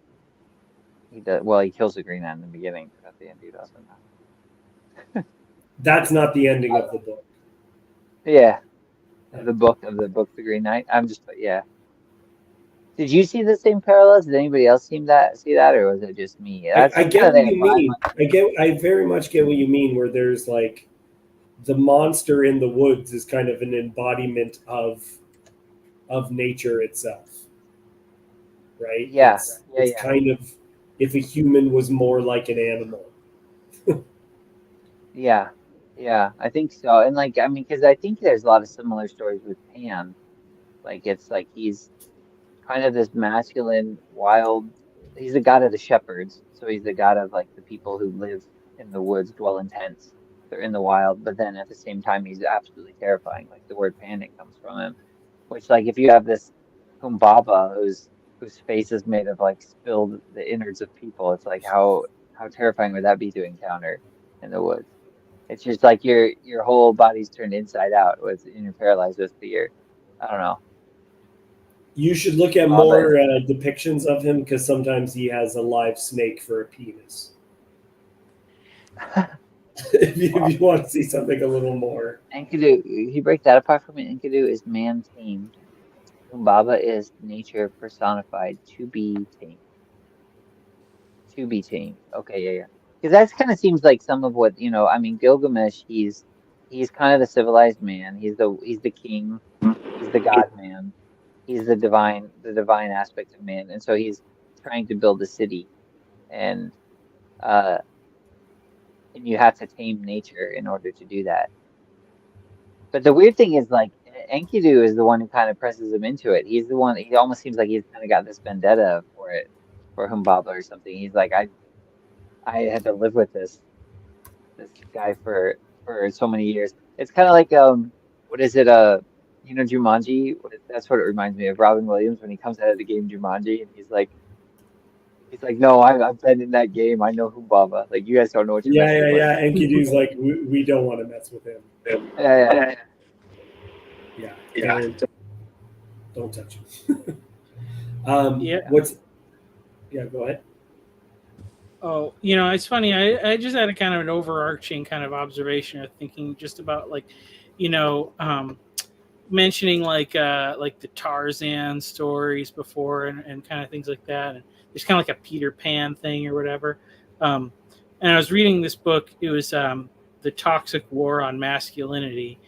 and she was talking about like after Darwinism came out, basically like that's like Tarzan was like a myth, super popular after that, and there was this whole like return to the wild, and now we kind of have all this like evolutionary psychology, and we want to always and we always like say it's like because of chimps and stuff, but it's like all the evolutionary psychology about like human sexual behavior is just telling us to act like people from the Epic of Gilgamesh and other like mythological things. So it's weird how it's literally just pre-Christian pagan culture, but we want to couch it in like the terms of like it's biology telling us to do it. So right. What did Emily just say? The Grotto of Pan is where Jesus said, "On this rock I'll build my church, and the gates of Hades shall not prevail against it." Oh, yeah, yeah. there was believed to be an entrance to Hades at that very place. They showed that in The Chosen. Wow. Do they? Yeah. It's one of the things that is now known. Yeah.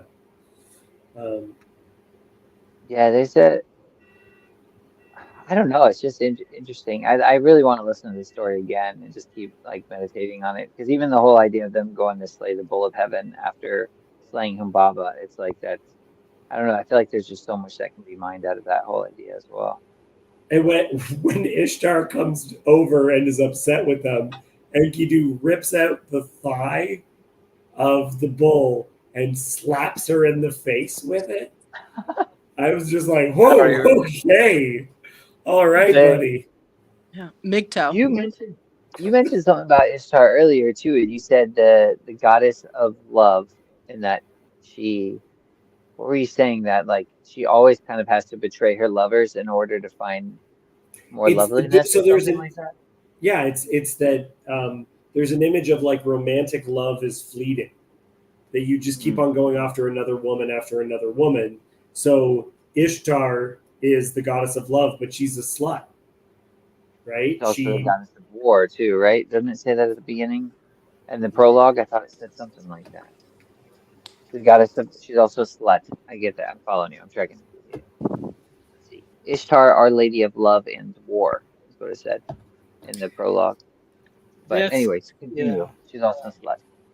That's interesting because it's funny because I was thinking about it before I read, even going to this, just from thinking about like the Genesis 6 thing, and then that Homath guy, and he had this video called Stuck, and it's about like women get stuck on their highest setting or whatever. And like he uses like the example of like the old lady from Titanic, you know, she's got a family, she's got all this life, but she's just stuck on Leonardo DiCaprio from 90 years ago or whatever, because like that was the thing. And you know, you have Gilgamesh here, and it made me just thinking like these Nephilim guys, or you know, whatever, these like sons of God, these impressive men, and then like, you know, he's with all the women before their wedding night and stuff, and like, you know, basically like ruining the dating pool or whatever for all the regular guys by you know, all their wives are putting Gilgamesh on a pedestal or whatever, like, why aren't you a real man like Gilgamesh was? And, you know.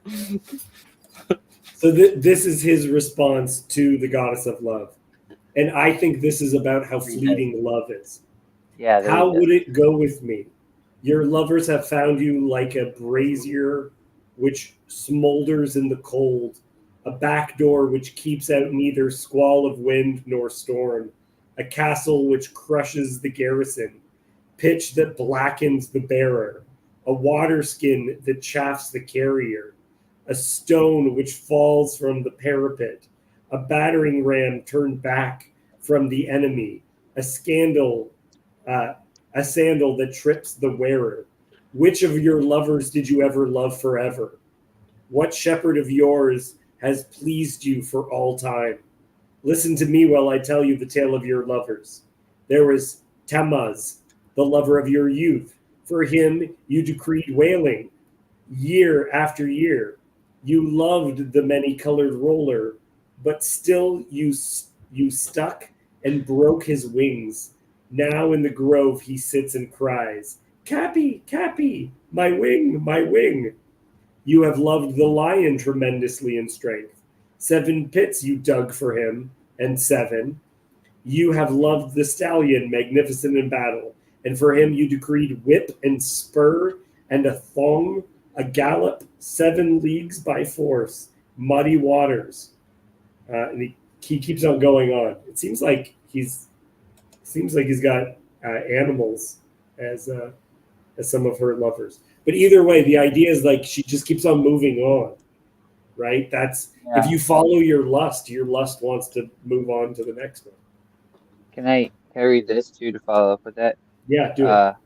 And we'll see. You can tell me if it's parallel. But the chief thing that makes her beautiful is this: that although she loves no man, she loves the love of any man. And when she finds one in her power, her desire to bewitch him and gain his love, not for the sake of his love either, but that she may be conscious anew of her own beauty, through the admiration and he manifests, makes her very lovely, with a self-destructive beauty, though, for it is that which is constantly wearing her away within, till at last the decay will reach her face and her whole front, when all the lovely mask of nothing will fall to pieces, and she be vanished forever.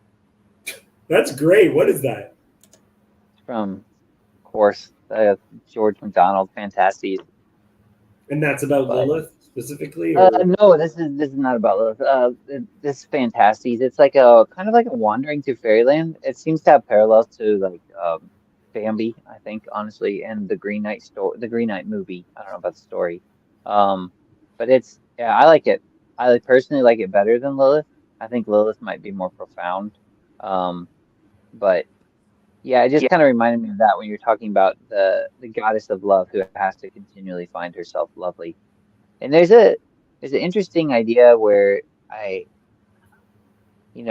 don't hear it talked about much in Christian circles at all. I think if anything, it's in occult circles, and I don't know that it's based around Hecate or not. I don't think it is, but there's the three aspects of women: the mother, the maiden, the crone type thing. You know what I'm talking about? And it seems like at least how we're describing Ishtar when we're talking about her right now. I don't know all of the other lore about her, but the virgin goddess, the goddess of beauty, the goddess of love, it's like she's always the maiden and always has to be the maiden. And that's at the expense of her lovers. She remains lovely. Yeah. She's got to find a new one. That's definitely like Aphrodite. That's what she's like. It's like basically she just is like, well, she's a slut, and for whoever's interested in her, like that's her favorite thing is people being interested in her and thinking she's beautiful or whatever. So it's interesting how often this overlaps with war, though, because of jealousy, right? Yeah. Which is like why I think that's with Aphrodite and what is it? Aries, Aphrodite and Aries, or Mars. Mars is the god of war, and they're always like in cahoots. But I didn't even see William Branch had already said about the Virgin Mother crone in the comments. But yeah, I have a question for the married people. Cassandra, you are you married? You're married. You have a husband, correct? Michael, I know you have a wife. Part of my experience about maturing is that like there used to be an expression where like when a man got married, like a woman, people would describe the sex act as being making a man out of you, right? I'm going to make a man out of you. What is meant by I'm going to make a man out of you is like sex and all that there would be this growth.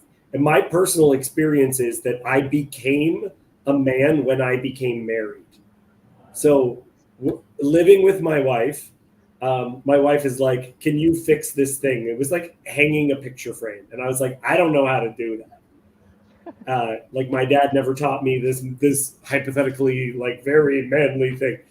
So my wife gets up and she starts doing it very wrong. And I just go, okay, I don't know how to do it, but I do know how to do it better than that. And there's all these things where before, like I've joked that I'm queer coded because like I wrote poetry. I met my wife because like I was always a drama kid, right? I wasn't playing sports. I was doing all this stuff. It was very, very artistic. I was emo, right? So I had the swooped hair and all that business. Yeah. And it's only once I start living with my wife that, like, now I'm responsible for killing all the mice. So I love animals, but I'm the one responsible for killing them. So now I become the stereotypical about that How kind do of you do it? What? How do you do it? Oh, Man? it's just traps. But you know, Okay. I daily check the traps. I live in an old building, so I've I killed didn't know if you hundreds of got creative with it, you know. Well, it was Yeah, funny. if you My have wife, the glue traps, you have to actually kill them, which is not. It's not Oh fun. yeah, that's rough. my Yeah. wife, my wife, when we first were dating, I was living in a place that had mice, and she wanted uh, our hardware stores sold this thing that was a humane way of capturing mice. So it's a trap where the mouse gets in and then can't get out, and then you have to walk like 100 feet away from your house and release the mouse. So we caught a mouse. We went to release it, and trying to get it out, it became so terrified of us trying to get him out of this live trap that he died of a heart attack of pure No way. terror. Oh my god. Pure terror. And my wife was just like, she's like traumatized by this, and she just goes, "It's you. You kill them. You don't let me see it."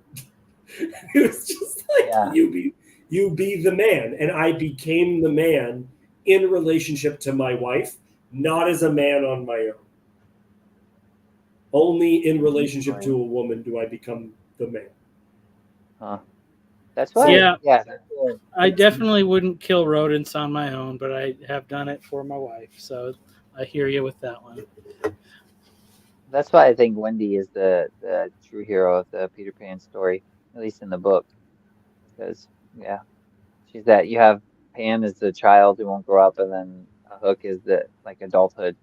It's like childhood and versus adulthood. They're always in combat.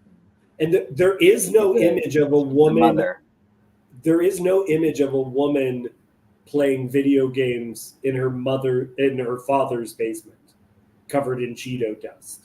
That is a man who is a little Correct. boy.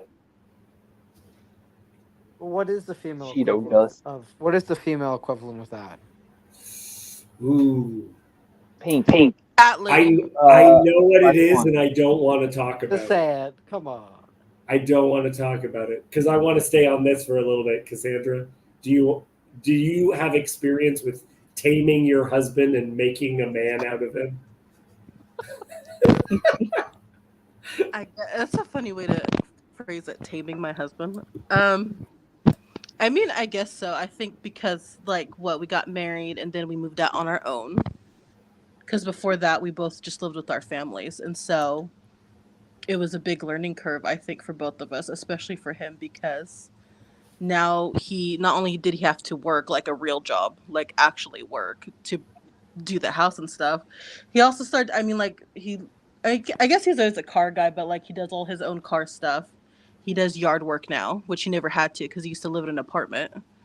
And so stuff like that, yeah, he's had to take on a lot more responsibility because now it's him. Like I ask him stuff. Like if something goes wrong, I go to him and he has to figure out, how to deal with me and how to make it work. Yeah. Yeah, that's good. I think there's similar maybe thing for women and just having kids too. Because I think like once you become responsible for kids, there's something parallel happens like that. Yeah. Good night. Go ahead, Jason. Even though you're not No. married, I'll listen to you. I'll even listen to no, Kurt. Okay, yeah. No, well, I'm I not was gonna married. say I think I can kind of guess what the answer was to Kirk's question as well, that you didn't want to go there. Isn't that the movie Black Swan? Is that what that's about? That's part of it. That's definitely part of it. That's what I thought. I've never really understood that movie. I haven't really dug into that with people. I feel like you're a good person who really picks apart movies pretty well, being in theater and stuff like that. But watch that movie. You'll get it. Yeah. So if we're it's very interesting how certain stereotypes become incredibly popular. So the it's the cat lady, I think, is one of them. The Where Redditor? you, sorry, what was that, Kurt? Just go ahead. I was going to say that the image of needing objects to love, like that there's, and it, like you have these things where you're pouring love into them. Well, I think it's sort of like with social media nowadays, with like Redditors, that's what they do, except with thumbs up. Right? When you think about it, social media is to young people what cats are to cat ladies, unfortunately. That's interesting. Well, it's okay. Let's see, how are we going to do this? I think part of it for women maturing is an embracing of weakness. I think that might be part of it, where it's like an admission of like I can't do this. I need your help. Mm. And it seems like a maturing of men is trying to become capable, and a maturing of women is realizing you don't have to be. Is that right? You know what? Well, you know what? I think probably typically the immature woman was like Artemis, or no, like Aphrodite, like the flirt, and whatever, just attention seeking. It's interesting. So I read this book about Artemis of the Ephesians, and her whole like cult or whatever, and she was like, it's very like proto feminist. She was like the original girl boss, the independent woman who doesn't need a man. And so I think it's like it's weird because that's where you get like a cat lady, because she never met a man that was competent enough for her to look up to. So she's just on her own her whole life. So that's like kind of the model of that. But we have those simultaneous models of Artemis and Aphrodite going at the same time. I had this interaction with someone. It was so funny. There was this girl that was part of one of the theater communities that I was a part of, and she was a very, very big flirt. And she got everything she wanted through boys thinking she's pretty. Okay. So she would get rides and all these other things, like because there were guys that were just like desperate for her. And it was very, very interesting because she was just such a flirt with everyone. And I witnessed it in a conversation where she like didn't know how to interact with me because I was happily married and I wouldn't engage with her the way that she wanted to engage. And she was just like, and just like walked away. It was just like, if you're a boy, and she would like, her interest was mostly talking to men, very few women, and didn't know how to function with a man who didn't want to objectify her. And this is a very particularly interesting time for me because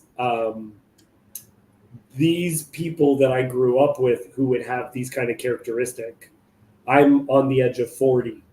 So some of these tricks are no longer as enticing for people, and they don't know what to do. And that's also fascinating. This is so. Can I ask a question to follow up to your whole point there? Yeah. There's in this thing we were just reading with Ishtar. There's right before you stop, she gets to this last one. What is it? Ishulanu? Dearest Ishulanu, come here to me. Let us enjoy your manhood. Come forward and take me. I am yours. Ishulanu answered, what are you asking from me? My mother has baked and I have eaten. Why should I come to such as you for food that is tainted and rotten? For when was the screen of rushes sufficient protection from frost? But when you heard his But when you had heard his answer, you struck him. He was changed to a blind mole deep in the earth, one whose desire is always beyond his reach. Like, what is that's just so Yeah, one of her such a old weird thing. lovers is that's where it became a mole. Well, it's just like there's you describing this girl whose her interactions with the with men is to try to get them to try to woo them or try to like seduce them in some way or make her feel beautiful or something Yeah, like that. And then there's the person like you didn't really engage in that and she just didn't know what to do. But with Aphrodite, like the goddess of love, this guy says he's not gonna engage in that. And then she strikes him blind and his desire is always beyond his reach. Which is like I don't know why. I just those are one of those things that just strike me as a strange thing to say to put in a story. It's like because she's the goddess of love. As far as I know, I'm sure there's so much more around her than just that. She's the goddess of love and war, but love and war is like desire in a way. And now because he's scorned it, now he's blinded to it or something, and his desire is always beyond his reach, and he can never have it or something. I don't know. It's just a strange way to end that. I don't know. I didn't know if you had any thoughts on that. I like it. Okay. Oh, Yeah. No, I like it. Yeah, these consequences. It's very, very interesting because you think if love is deified, then obviously you'd think it's great, right? No, they're talking about it as this thing which possesses people. It's more like love, instead of love as a god means love is worshipped. There is this element, but a lot of the worshiping of gods was to make it stop. Make it stop. Right? Like make the possessing stop. Make it go away, right? And that's one yeah. of the things is that like the unwilling within our culture there's a variety of different ways that someone becomes immature, right? So masculine immaturity is sometimes too much masculinity is also immature. Like that's one of the reasons why homophobia is immature, is you're so scared that someone's going to think you're a wussy. It's just like, who cares, man? It's fine. Yeah. Like the But there are Notting actual Hill is a problems with great movie. homosexuality. Guys, I'm gonna go to bed. Good night, All Michael. right. Good night. Yep. Good night, Michael. Thanks for coming out, Michael. These comments have been super interesting too. I wish like sometimes they just drop things We're in the so comments. I'm like, derailed, could you but no. expand? Could you please expand on what you're saying? Like, I don't know.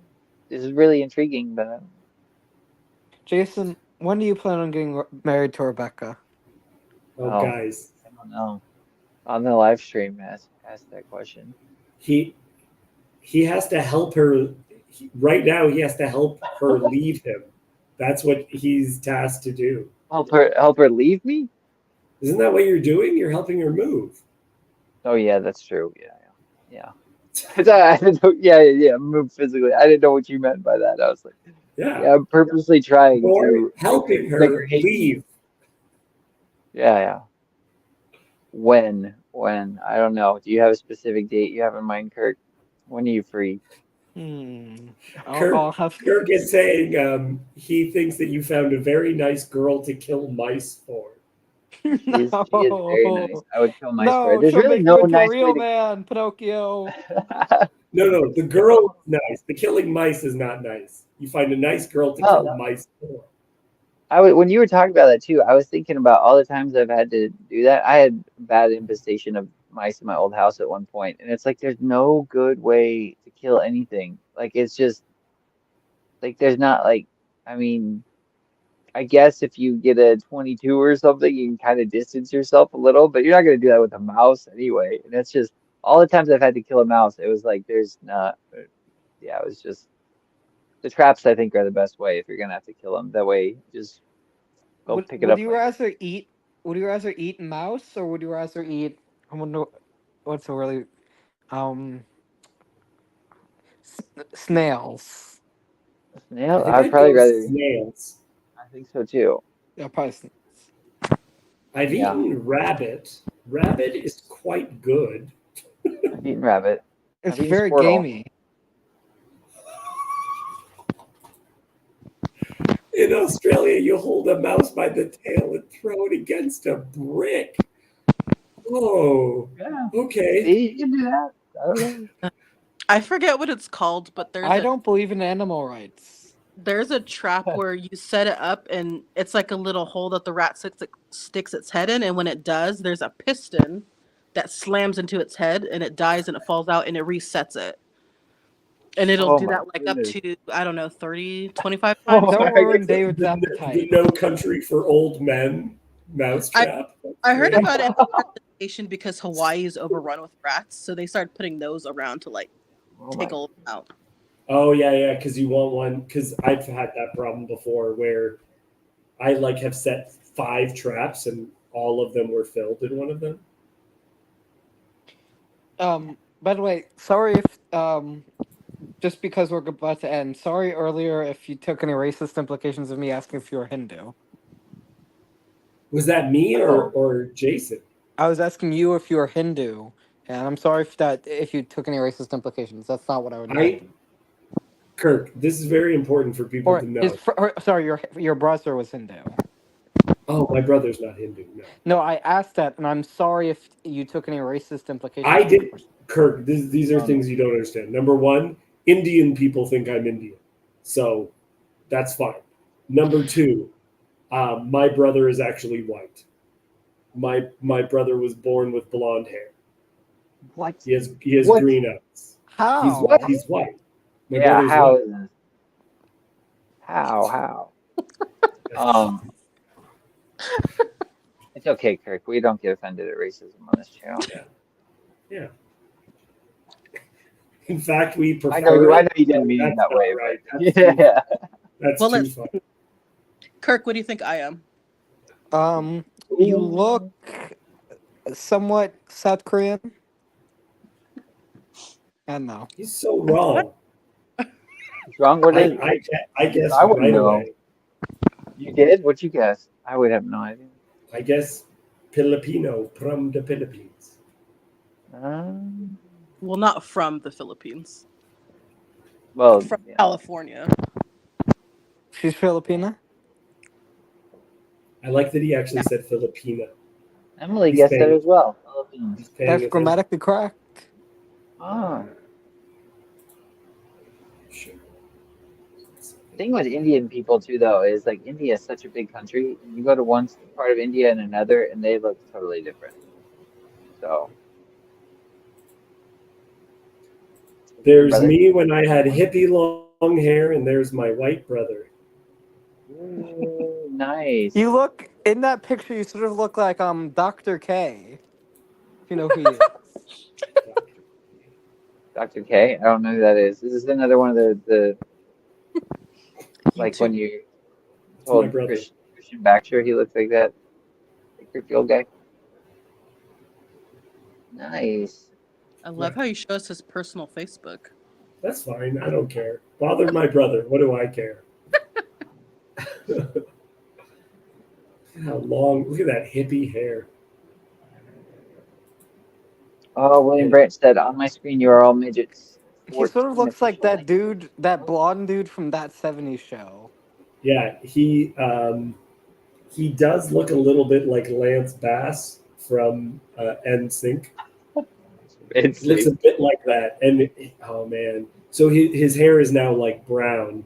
But when he was in high school, because of the time period, he had the frosted tips, so he looked very, very much like a member of Nice. NSYNC.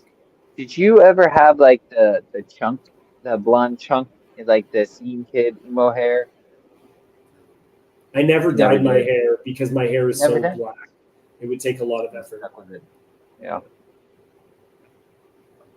I had a mohawk at one point. Required That's a cool. lot of effort because it was a big one. That's fun. Well, does anyone have anything else they want to talk about now that we talked about everything imaginable? No, I don't think so. I mean, I really think there is a lot more to talk about with the story, of course. But I think Oh, just one question.